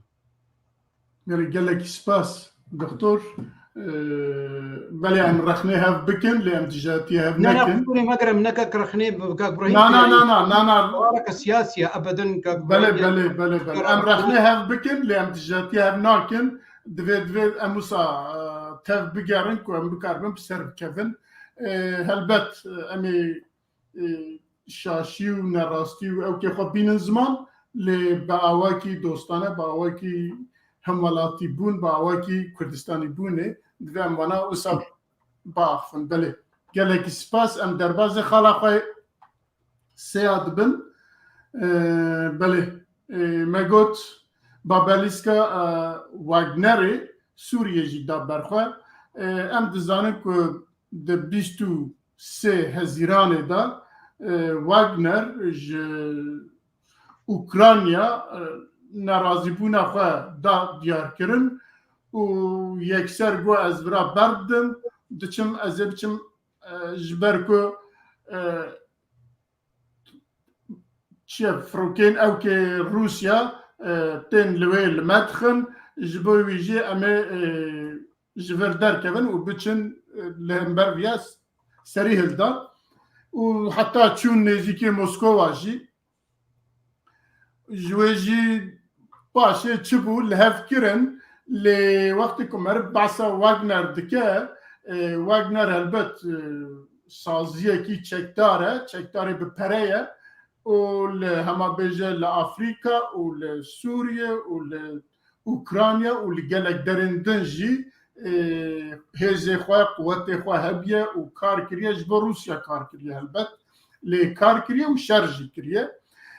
ام دزانه کل سوریه جی و چل هرم کردستان و چیزی لاوکه ام تکارن جیوان یکو نشان بکن که بیجن لقامیش لو لتدمور حمسه لمزار و لهرم جزیره و دیرزوره و بالا فرگه و نظام درندن لپنشش جین کل چل آلی کردستان چل آلی سوریه هزي وان بقوات لوي هبيه وان درا باراستيا رژیم سوریه باراستيا ياجي داخوازن روسيا باراستيا لبشت في از بخا مزيده معلومات نگرد گلو لروجاوای كردستان ياجي بگشتي لسوريا روشتيان ها چتكن ام دزانه که روجا که همه پشتی وی روسيا رابو اوپراسيون که مزن سوریه و لدر دور ادلبه وان دراکر اویجی وسان نشان کر کو بنراتو او کی تاثیر کی ویا تو باندور کی ویا ل هزمه سوریه نبیه ل انت زانن کو وقت کو او جو در کون دجی واره تجیکرن اجا لوی چی از جواب بپرسم برز ابراهیم برو تو چقاس او کی تهیل سروی گلوتکاری معلومات بدیمه لا براستي ما يعني بري في بويرين داوي كتشبو دنا فاغنر وبوتين ده يعني ما قالكي ولو زلالي الجمع نبو بلا بناوان الكوي دراهن وتنانتني ام تزانن دمكي وقتي خواستن يعني بين روج هلاتي فرات يعني هنگی امریکا دربکی گلکی مزن لوان خستن و وقت جي مراد ماتمايد ما يعني روسيا جي گلکی سري خوانه ایشاند امریکا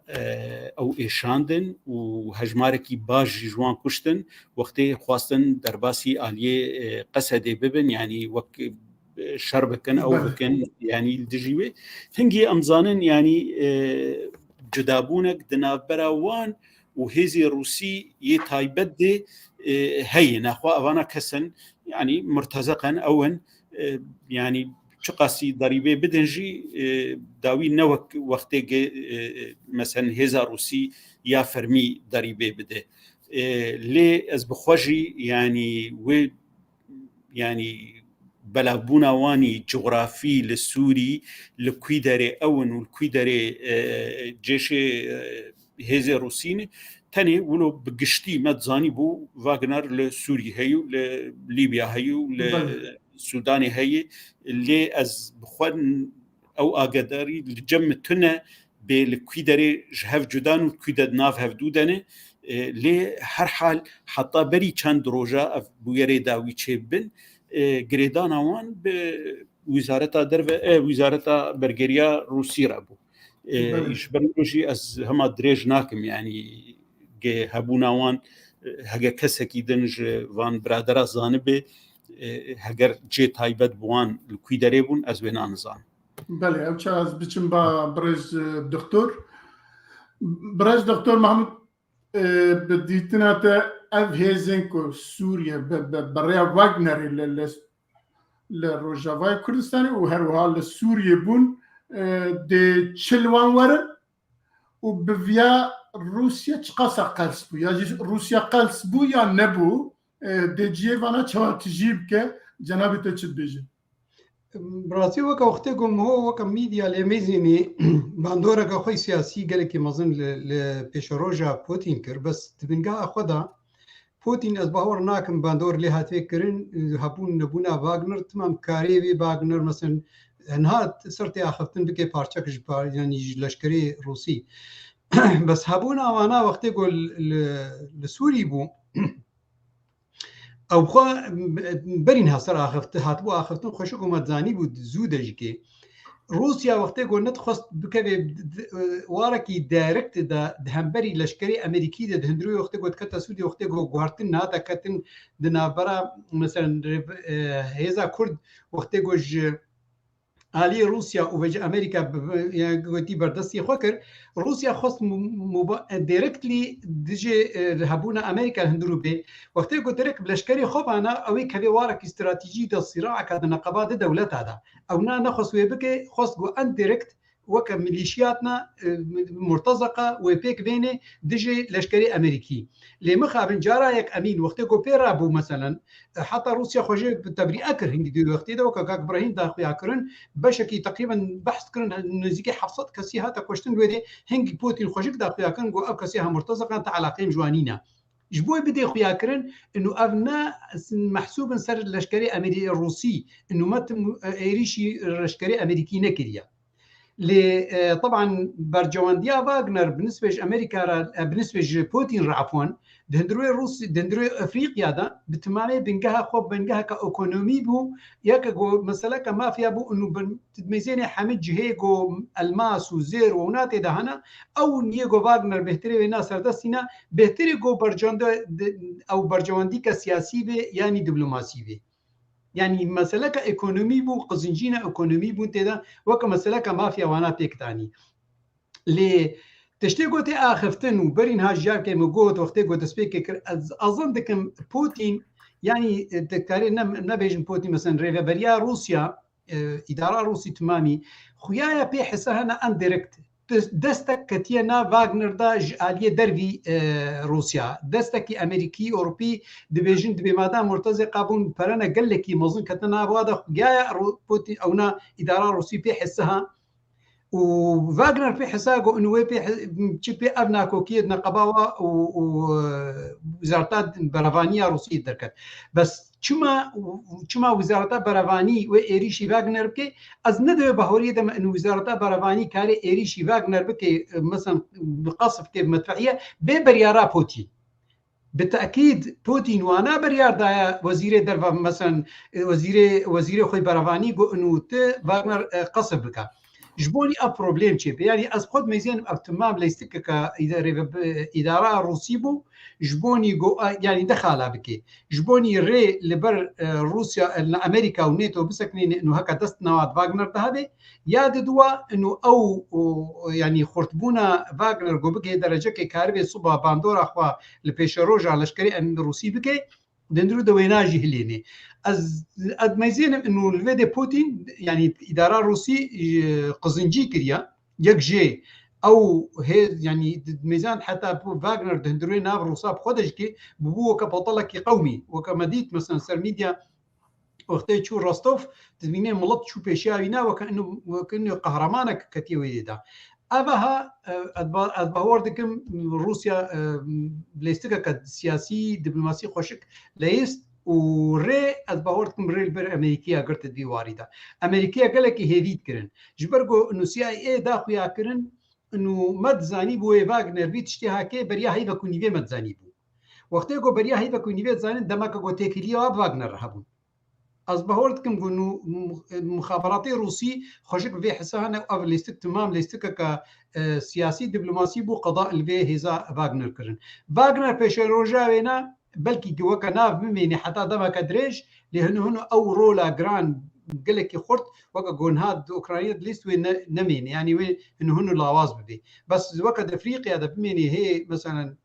الزنجيه ايكونومي بكده دواري زير ده دواري الماس ده دوا بنجهي جوش كده بلكي رولك ابليزي مثلا دوارنا لشكري ده كيش بوني نبنا غير لشكري الروسي بي بنابي مرتزقه بس قزنجيش كيره قزنجيش روسيا راه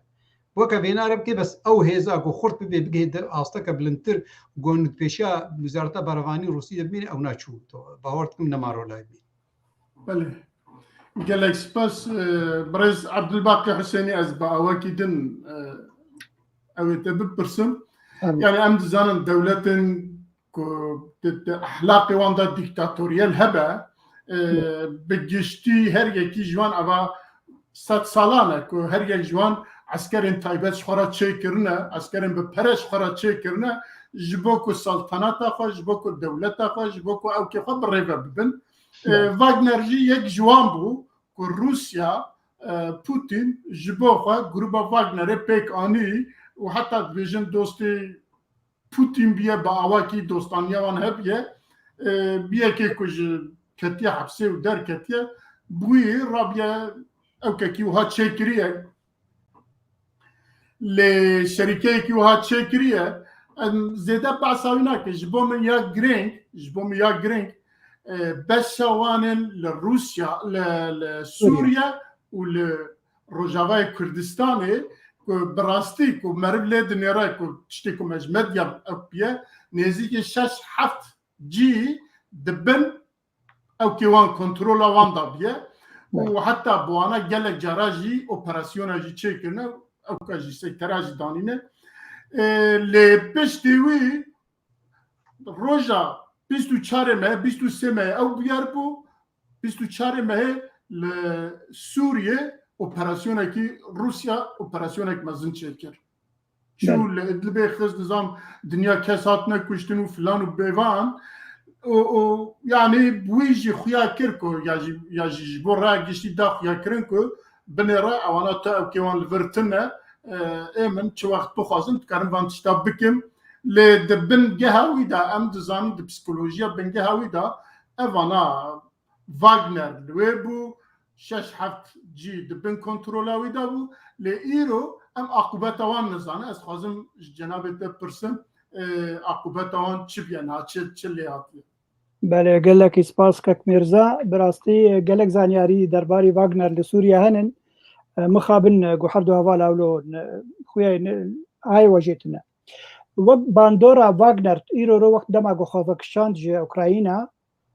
گلکی لشکری روسیا لاواز بود زبروجیا و لخرسون و هاد وکشاندن دیمک او باندور هبو لسوريا ام فاجر بورن سوريا براستي واغنر لجلك جي ابو قلت يعني كرم كر بتايبت لهريبه تنف ايش خيانه بترول انا ودرت كفي دبيجن هي بيمانك دنابر شركه واغنر وريجيما بشار الاسد لسروي بترول جويدر كبلوي هريمه جانا وحطا 25 صاله هاتي امذكرن شركه واغنر امذكريه بريجيما اسد هر وكي يجي دبيجن بأول لشكري الروس يجو نزيكي ترفعت لكي لك هسدي أنجي قسدي أو واغنر ديمك يعني نزيكي قسدي جهنن أو واغنر وحطانا جهنن مثلا روسيا دي بيجان أمجي خلاص بونن وش واغنر لكوبو وش أوكرانيا بو وش أنا موسكو مدستي خداني سروا بعض دستي خداني سر يه سوريا جي او بفينيفي واغنر بميني وك شركتك هيزك بقوين يعني كارك بسري خدكر بي بوتين او الي كاربو يعني الي كاربو ج بوتين دي ج بروجين بوتين ري تشل سوريا تشل اوكرانيا تشل الولايات دي تري افريقيا ديجي قلتنا دكتور محمود انه واغنر وينمي واغنر بمين وك شركه وكارب حتى دولات وك امريكا ودولات غرب روجافاي ولايات روجافاي كارب في دايك بسودايا كيجفي واغنر بيجن ايرو كارو يديسا كاربين برنگا كيجرانغا وبشتوانيا بكن برا گلكي بليني داكو ريجيما روسيا گلكي لاواز بكن لفير وكشرو بكرنك ناف نتوي هي دبيجي يرو كي في ذكر جي في مثلا واغنر وكي سودا نجر لسوريا تركي إيرو في ذكر جو واغنر ضعيف بو نه واغنر ضعيف بو روسيا هزا روسي لسوريا ضعيف بو او هرمن جو خوجيبك شي واغنر هجا خوجيبك شي كارب تركيا تكبي وكنمونه او جندن دورة ترفعته وكيدي إدارة ذاتي بين وقتها جرولا روسيا لسوريا ضعيف بلاواز به ويشاخي أو بهستر دبه لديجي ريجيم وكيديجي أو جي لاواز دبه ريجيم لاواز دبه لبلي وقت بيجن ريك جير هي وقو باوي وي دم اتحاد سوفيات يا بري يكيتيا سوفيات يا بري وقتها حرفي باوي تشكر باوي بشار الأسد خب آليف أمريكا في تيكليه خب أمريكا في خوشكر إيرو بشار الأسد جي أو جي حاضره هجر روسيا بكلامبري لاواز بود سوريا دي ويبري خبر إسرائيل يعني أف قلك سيناريو هن تيجوتن وكيد إيران جي وقت ضعيف دبه روسيا ضعيف دبه لسوريا أو جي ضعيف دبه جي قلك هزن إيراني لسوريا بشتوان نوع روسي بون إلى وقت الروس خفكشين أنجي واغنر تنبه وكارب حشد شيعي جي عراقي بينه وبك بشتوان جخورة إيراني داكو لسوريا بمينه يعني أفهم مي سيناريو تيجوتن دبيجن لاوازبونا روسيا لسوريا قلكي باندورا كوي مزن هي بتايبتي برانيا لشكرن روس قول لسوريا بون واغنر بون هجاو حمو خفكشين وقلكي لاوازبو يرو روسيا لاواز اللي بيجي أنية يا أوكراني دي وقتها قال ور لاواز تجاري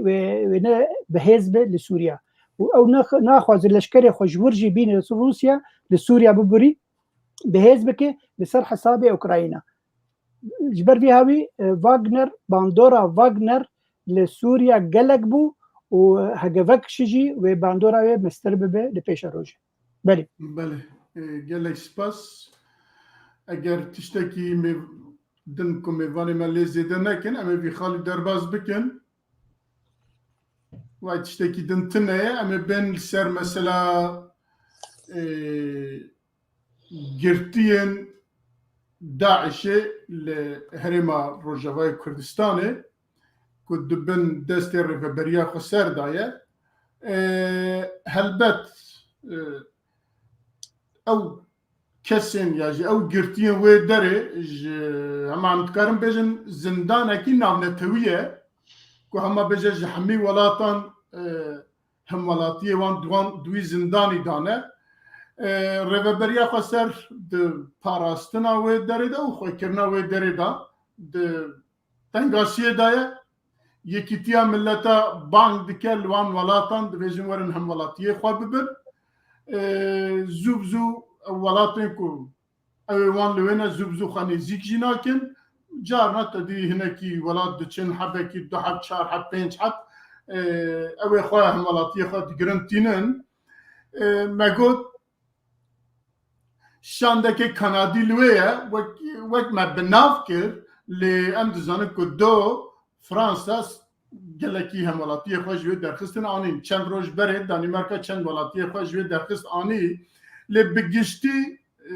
او كي جرانا لسر هرمه ولسر روجافاي كردستان ولهر لسر او ريفابريا خسرجي دبي او چارسر ببا ايجا وك نمونه ديفيجن دمي هاي دويه نزيكي 1500 حبيوان عراق مرفع عراق كنا عراق الدبريه ل كندا وك دولت نتشوي بناوي چاندكي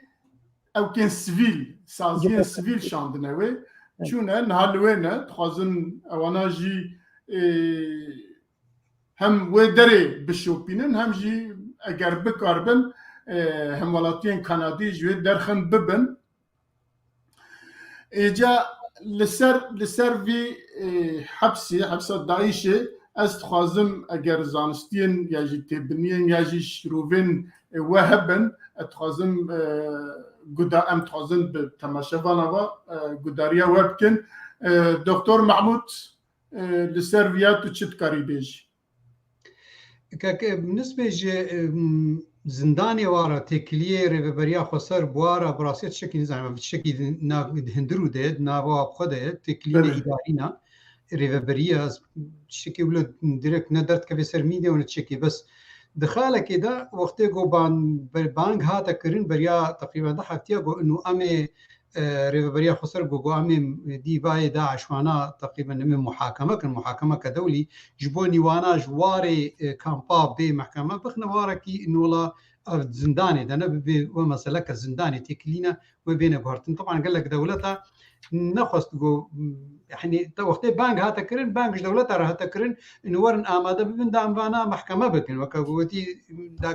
دا دغهي كيس روادينن قال لك دولتها خو ندا پیش وبيرا دا دي سنه كي او اخرتنا بدولتها هاتي كرين كو نورن يعني وقتي مروفي خو ببن هر كاس مروفي خو بجم خوا يعني بيرا هاتبو كرن زبهورتكم ده يا ايرو فرنسا جروبك ملاطيه خبرنا هاتنا المنطقه دا كندا بانك كي بريطانيا وكاكو ام زانين حتى يعني جنسيه خوش كجن واطي خوكشانديا جبوني دواري داغهيدا نبيجي ولا ابنا ولاتيه من غرك ازوي بما خوجواتا بري اكد يبجار كده ابي هذا كبي بارك كيران د سكرا ريفبريا خسردا طبعا دواري ابوريدا ودواري دي ريفبريه وانا دا براسي بارك جرانا مخيمك كي هول بتيبت وخاصه وقت جو بيرك وزاروكن تشتكي قال لك موزنه نهندك يعني ابنا قالك دوله كاربن باريها رابن بس انه اليكي سياسي وادشكي ازبهورت كم كبي قزنجي كي دشكي تشج امريكيه او تشج ريفبريا خسره انه اف داعش يعني جروبك وقت بيجي خلايا نائمه تشي دندري باديه الشام دبي الدوره حمصي حمايبن يا تشي الدوره تضمري بتشي دندري مخيمه هول دبن يعني حتى واكسي قد هول دشكي او كمبنا جدج شكرنا جوا بيركي داعش وارا او كامبيها وكحسيت كانوا كقنبلين موقوت يعني قنبلنا دمكينه كيجا كيلي دب جوا بردن بيدا دغهي بزندان وصوب بروبليم كما ظن هرمي دي شيبكن اف بانجي قوتينا كرن وكيا كندا مثلا والله قالك مثلا مروفي خببن يا دولتي دي مروفي خببن وكجو ازبهورتكم تقريبا هزار كي عراقي هاتن برن ممكن دمك جو عراق قالك هنتيدا اوش يعني باندورك خوي قالك اليا بتكرن سر دولتك وري با كسيها ببي مثلا دولتي اوروبي خاصه دولتي اوروبي اختي قد بن قالوا ويش كنا جماعه وي خنا زندان هذا وزنداني وانا نوك زنداني مثلا رجلاتي نافين وانا تشك بكن يعني ابيها مطرسيكي بيشروجا ودولتها تدخل خيري وكا قوتي قنبلنا دخلنا هندروي خدا موتورسيك هاش بنار بن حمشكي تخوازن قد هول دبمين دور بيتشين كرنك الدورا بمينه وكو اريفبريا خسر بو حارسه كي جواره اش دولتها دوي هول دوي كامبيدا از بهورت كم اب جريك وهالو بردوام ببينه حتى قد دولتنا مظن وكا امريكا وكا روسيا يعني نتوايك بوي بشكل كي رساني اللي صار بسكني وباندورا كي بكي يعني وقتي چارنوسه كي جبا كامبارا بيني از بها دالي كي دي از ميزين انه اف كامبي هاج جريداين د بيشروجا سوريدا حتى بيشروجا سوري سراس نبي اف كامبي هاوي بمينن يعني او كامبي ها راستا بلكي يتريرنا بس تدمني جريداين بان ديريكت وا كامبي ديرج كامبيز يجو كوچباري كرد كوچباري عربا يجو ايرو تدمني سوريا تشقاس تقريبا 2 مليون 6 مليون انسان كامبادن حمي بابا جريدايا يعني حمي بش جريكا ولو هركز كي روكي باشقيا لي حميش كي تدمزيني نفسها بروبليميا وشارة سربونا ويناش كي جريدايا بنا تكلينا دولتي را بيش روجا سوريا ويشلو بيس راست كرن از بهورتكم كامبا يعني تكليه او بيش جريكا داعشي تشي بيركي وابن تشي زلامي وابن دوا كامبي هذا نها ثانيه وريفبريا خسر بالثاني يعني حتى دولتك وكا كندا جي بتاني بتصير خو نكاري سراس بك اسبوع ناكم ويسراس بيجي يعني وديسا كي بميني بس ديسا دوباره مش اليكي وباركي قال لك جرانا د سر بشار ريفبريا خسر ودي اليكي دي بشكي راس دهليغو دولتك نيري ويبن كانوا صبر ريفبريا خسر بخيولا زي دبجوا بردم هركز كبر هاري دولتها خو بشيني تشبي بروبليما كجلك مظن دندرو سوري دي بيخلقان يعني داعش هذه سبقره جروب هذه سبقره ميزانه پشتگرێکە نەهاسانیە بێ سەڕاستکرد ئەس باوەڕکم پشتگرێکاوێ نەکەیم ترێژ پێشە ڕۆژە سووری بەڵێ گەلێکی سپاس بەرێ بەڕێز ئیبراهیم برۆ ئەم وات زانن وەک دکتۆرژی ئەو کرد بەڕاستی چارەسەریاوی ناو چارەسەریە سووریا بگشتیدایە یعنی کێشەیەکی ئەوە کو ناونەتەویە و کێشەیە سووریەژی ناوبیە ناونەتەوی و ڕۆژاوای کوردستانێژی و ئەو کامپێن داعیشێک و یاژی بەرماییên داعیشê têdane ئەواناژی پرۆبلەمên mezin û kampên navnetewî ne ne ku Sûriye ya jî Kurda serê xwe ne navnetewî jî zêde wek doktor behs kir îngilîze van nasnamê wan jî ji wan distînî ku bêjin wala kesê me têda tune ku nebin nexne berê serê xwe lê dewletên din wek Fransa wek dina jî hêdî yeko bejît merfê xwe dibin lê eva bû nêzîkî 5-6 sal براستی وقتکی زیده درێژە و بیە بەلاژی لێ و چارەسەریاوی چاواکی ببە ئەم ئانها نکارن ئەو بکەن لێ دیساژی تێگوتن و چارەسەریاوی لەسەر چارەسەریە سووریای بخۆیە جەنابێت تۆ چت بێژێش بۆوان یعنی دێ مەسەلا vana çawa be بلێ ئەوە مەسەلەی گرتیە داعش يعني تشتكي قلكي تايبتمندياوي هي بلكي حمو تشتيدني لسر عرضي ام دبيجن بچارة سريا سياسية قشتي سوريا في قريداي لي بتايبت اف قرتيه داعش بربرسياريا امريكا وهزي ناف دولتين يعني اف چه بيوانن امريكا كير يعني قرتيه قاعدة دبركوه جبر قاعدة دي خطرك ويل سر دنيا خطرك قاعدة هي قرتية قاعدة دبر غوانتانامو جبرگ كاربه دبن دستوي دبه كاربه دستوي نفلتن فسادك جندليك چينبه إريشك چينبه أوك نبه قلكي يعني تايبت منديك دا قرتية قاعدة أنا تقرتيه داعش دي شخوب درنگانه يعني هم جي يعني يجو أو خدا عشينه وقرن قنبلاك دباجاري حسكي دي وهن ظانن بري صالك وهنكي يعني أو تشتيق حبسة غويران وصناعة شيبو شخونا حبسن شخود ناف باجار دي جخوا داعش يعني وكي كار حمرنجا تمردي بكن أو بكن داعش ممكن اللي دربه هبه يعني قلت تشت خطركي أوي داعش بخوان تشكيل بكن ويا دجي أف خلقي مالباتي وان جنو زاروكي وان يقول هولي هشتنه أفايا چه خطراوي يكجي هاجر يعني أمريكا وهزي الناف دولتي نابين أف خلقانا داعشين بقمان أو قرتبين أو خوا مشكلكي يعني دفي بين عسكرين يان داعشين يا نداعشين وهجر داعش بن وان لويدري هشتني جارد بر برسياريا واني قتشاوا هفقاس الشر دنيا قش لداعش كومبو وداوي يجاوك وتواجي جو والله يعني كردا شر داعش كريه وفيه زهان شر داعش كريه بيقومان يعني كجمة شكناك هبه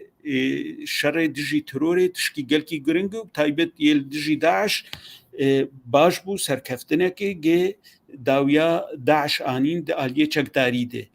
اللي هبونا وان خلقا حم احتمالات هنه يعني روجكي إدارة بكوي روجكي أمريكي در كوين روجكي هزكي در باسي ورببي روجكي أف خلقانا بفلتين روجكي يعني جاب سرفي قشيدة أف ريفبريا هي نريفبريك يعني شرعي يعني اعترافك دولي جي بيتنا حمى دريجي داليه چارەسەریە سیاسی دا حتى أنا هاد روي ويد قرتينه وهجمارة مزني مزن جوان خلقا سوري وعراقينه براستي يعني دريش كرنافي روشي حطا چارسه بلكي 10 سال دجي روشا سوري چارسر نبي وجاري افخل كانا بفي رنگي قمانه بيقمان باللز آلين ناف دولتي چارسريكي دوي يعني چارسريك دبن چاوديريانا في دولتي رد في نار بيكرن لكو محكمة دكن لكو دقرن لكو دباريزن نا دي هستي في دفرامت بمينه يعني جارنا جي قمانا مرد رتشتن خراب يعني خلككي او هشتبن جبو قروجكي هنك وانجار دب كاربينن يعني بكن مهنك بيجن والله فاهبون فادركتن فبازدان يعني وكي مسألة ده حبسة ده تشيبو إنه والله هنك جندلي تشيبويه هنك بخمي تشيبويه ونظام تشيبويه وجاكاريبون بجن حبسة وكاريبون خلكي بكوجن وكاريبون خلكي بردن وخد زاني تقيس هاتم بردان وخلكانا كيبون وتشبون وجهان كوي وكأمريكا تير يعني أفريفا بري إمكانات ويتنا أفريفا بري نمعترف أفريفا بري قالك جيادة مخترقة لأف أمريكا أف شراقش لدفري هات كرن كاوي تشبكي از دوباره بيجم اف برپرسياريا امريكا وهزي ناف دولتيه جبرنگكي زلالي چارسري جوان خلكار بيديتن جبر خطركي للسر ملت سوري بتايبت دورا كردي يعني خطركي قلكي مزنه افانا دمينم بفيرنجي نزلات وحرجاركي جاد بيجن والله عشيره تدخل كرن وهنك بردان كوري مدى عشي بأسباب كفيلي ويز نكارم ضماناوي بدم معقولة ولا عشيرك تدخلي دك وصدي الفربردن وصدي الفربردن أو دكن دبن نافي بارجرانية دبن نافي جشستي خدر خنج دبن نافي نكارم خدي بكن تشبه أف جناه هزن ناف دولتي. بله قالك سباس برز عبد الباقي حسيني تشد بيجي يعني كندا چند سازی خواه هر یکی حبکی دو حبده کلکی شاندیه وی داره خوازه روشه ببینه یا جی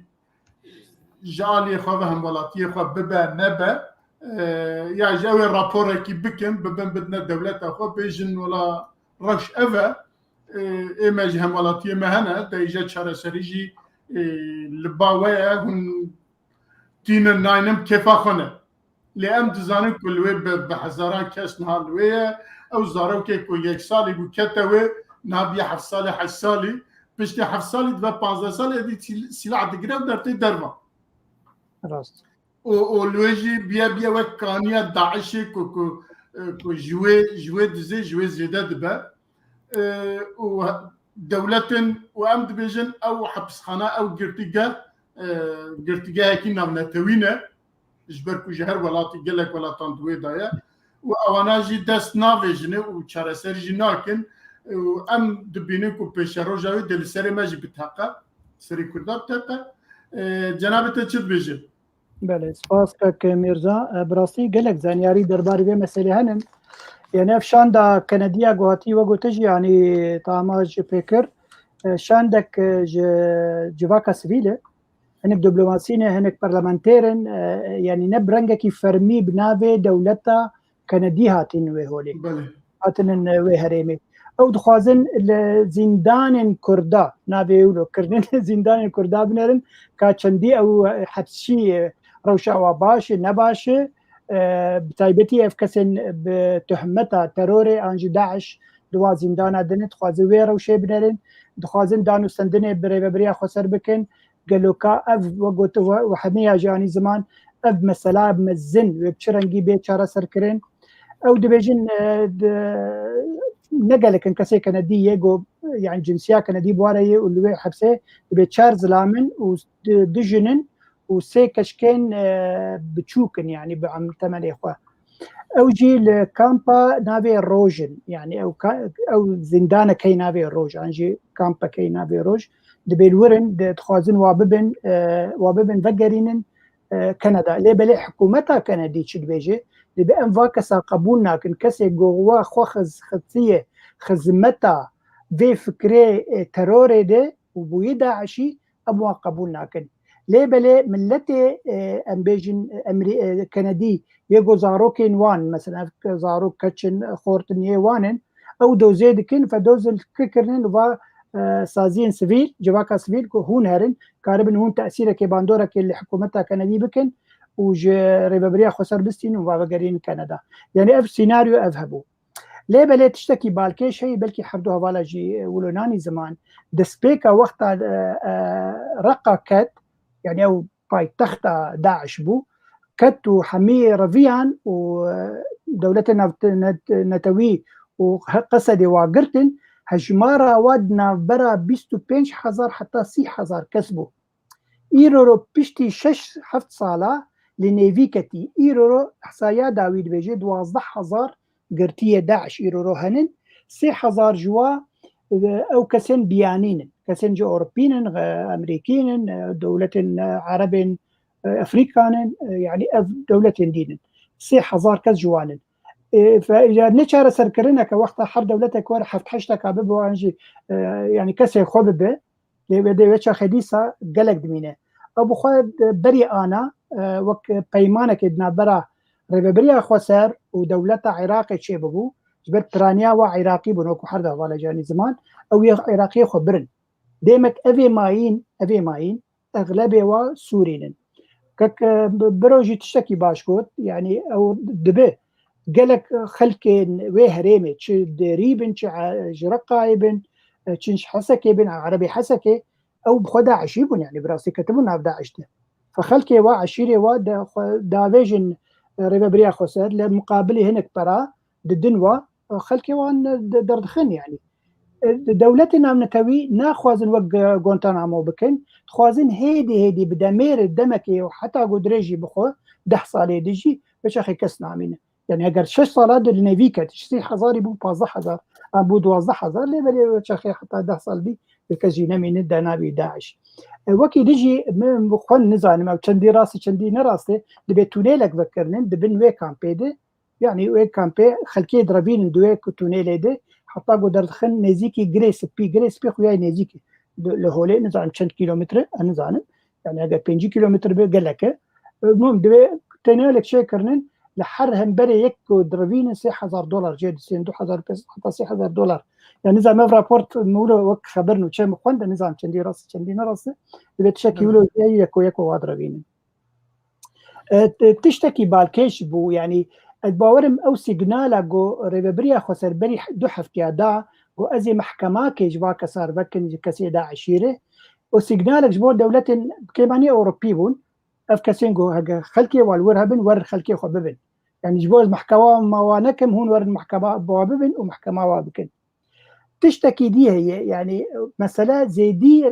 يعني ريبابريا خسره أو بخود دولة نامنتوي براد دن ريبابريا جو شعبي والوابن وبخوارن بكن يعني 12,000 كس وقت الجنتبه تو بخوارن طاشتي وفرافين وشيف دبك وتلوا مقاتب وكهرباء وآوا بمليون براد لازم دولة نامنتوي وبراد دن يعني نيج وجو دكتور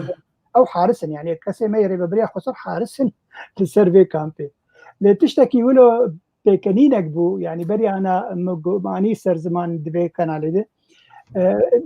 شاندك جي ريبابريا خسر هات من اوسلو لبر النرويج بوزارة اجدر بارونشتن وتي اف داعش الجمنن وهونج دولتك وك دولتك اشتيانن وك نرويج كا في ملف في فايله بخندس خده مقابل يقولون اعترافي بما بكن انه ريبابريا خسر ريبابريا كرديه يعني كارب بيشروجه سر بخوبه برسبا دولتها نرويج وارشبو وتبو اف مثلا نياويه وابها تشتكي واحد شيء من في فايل بدسخن دستي بنافي دولتنا من التويبن كون في بازار بمربكن او بازار زي ديوي بلي وقت ما نما دخل من مان امي وانا به للمجبور امي بيجن داويه برنامج خاطينم میوانی ما گوتنی خوی داویه برز ابراهیم برو گوتنی خوی داویه جمرا کرم که اگر هبه زۆر سپاس وڵاهی باش بوون ینی هەن وەکت بێ ینی تشتێ جودا جودا هاتن گوتن بێگومانژی نەرینێ مەرە تەوانەوە کەودووی ینی ئەمڕێزێ لە هەر نەرینەکیژی دەگرن ینی چێ خەلکێک تەماشەوانێک بمەرن یانژی میوان بن یانژی ئیدارە دکن سپاسیاوە تەفدا دکم و ئەم هێوین وەکت بێ جارێ بێ ئەمکار بن وەکت بێ لەسەر خاڵندن هەفتوو ببینن زۆر سپاس ئەمژی گەلێکی سپاسی جەنابێت دەکەن و ئەم کێف خۆش بوون کومە لەڤرتە وەک مازووانیا جەنابێتە کرد و ئەم هێویتکن کو وەک جەنابێتەژی گوتیە ئەم گەلێک جارێ دژی هەف دوی شاشیدا هەف ببینن دوی کەنالیدا بەلێ دکتۆر گوتنێ خۆی داویە ئەگەر هەبن کەرەمکن والله گوتنیم نیم بەس بانگەکەمە هەیە تەبگەرا کوردی بتمامیرە ینی چ ڕێبەبەریا خۆسەر بێت چ هەن کەسێ بێت چه هێزا برا کورد و کورمانجی بە دکتۆر برا کورد و کورمانجی بە کورد و کورمانجی بێ تەوامی هەرێ یانی چ هێزێمە طبعا ئەز هەردووکە حەسێب ناکەم وڵە تەبگەرا کوردی تمام بەشێکی بچووکە ژەر تەبگەرا کوردی گەلک مثلا تبینێ بەشێ ڕەوشنبیری سازیەوە گەلەکن یە سیڤیلا گەلەکن ئەف تمام بانگامش تمامارەیە حتا ئەم هاڵ و ناکۆکیت نامەرامەدە هەبن و هەر کەسکیژی سەر بنگەها کە سووجێ خۆ گۆ دەدەینن و ئەم هەفتوو ڕخنە دکن ئەمێ هاڵ و لاواز بن و هەمێ هاڵۆژکێ چم کۆنگرێوە کە ئاسەتانە بن چیە دی بنوێ پشتگرێکا کورد دوێ هن و لاوازتر ببێ شتێکۆ بدێک بێن بنە کووردا ئەس بەهۆر دکم وێ قزنجینە گۆل گۆر کێفاوا بێ نل گۆر داخوازیە مەڵەتێ کورد بێ ئەس بەهۆر دکم ئالیکی بە طبعا هۆکاری ڕخنەکێ بکێ هەر پارچەک ئالیە مەبەژکە وەختێکۆم ڕخنە هەفتکن وەختێکم چ بکن بە تایبەت جهن جوار رخنا جه ريزينه يعني وقتی گم حدود بینن نولتا شاشتی کرد دمک کو از وید بینم شاشتیه وی هنا بلکه نه تمامو کم ببن بس بالتيبت شكنا وكره بريا خسر تميزيني يعني قالك رخن ليتي كرن تشبنجها مثلا بيجنوك البنيه التحتيه تشبنجها جياني بدهندروي ولاد دا يعني ريا بقرا حتى جيانا ملطه شاشتيه قالك مظن هنا كوتش باري زيدت بي مثلا تدميزيني غمري رولك قالك مظن تدد ليزن تدميزيني بشجريكا ملطه كرد نول قاسي خورتي دت كبي راصد من جهه كأممية بس جالي دي انجمن اجتماعي كردي مثلا تدميزيني خكريه بارچك كتابع جابوزيشن سوريرا انما اورولاي قالك هاتك از انه مينك بينم مثلا طبعا نسر كسايتيه وقت هنا كديجي بانوي نفسها ويرو لبان تدميزين وقت ائتلاف شيء وحتى رجع كي نفسها وجه روايه د ائتلافي ده نهات نغورتن د كوميتي قوتين غرتن نفسها وكساي يعني خنا غهرن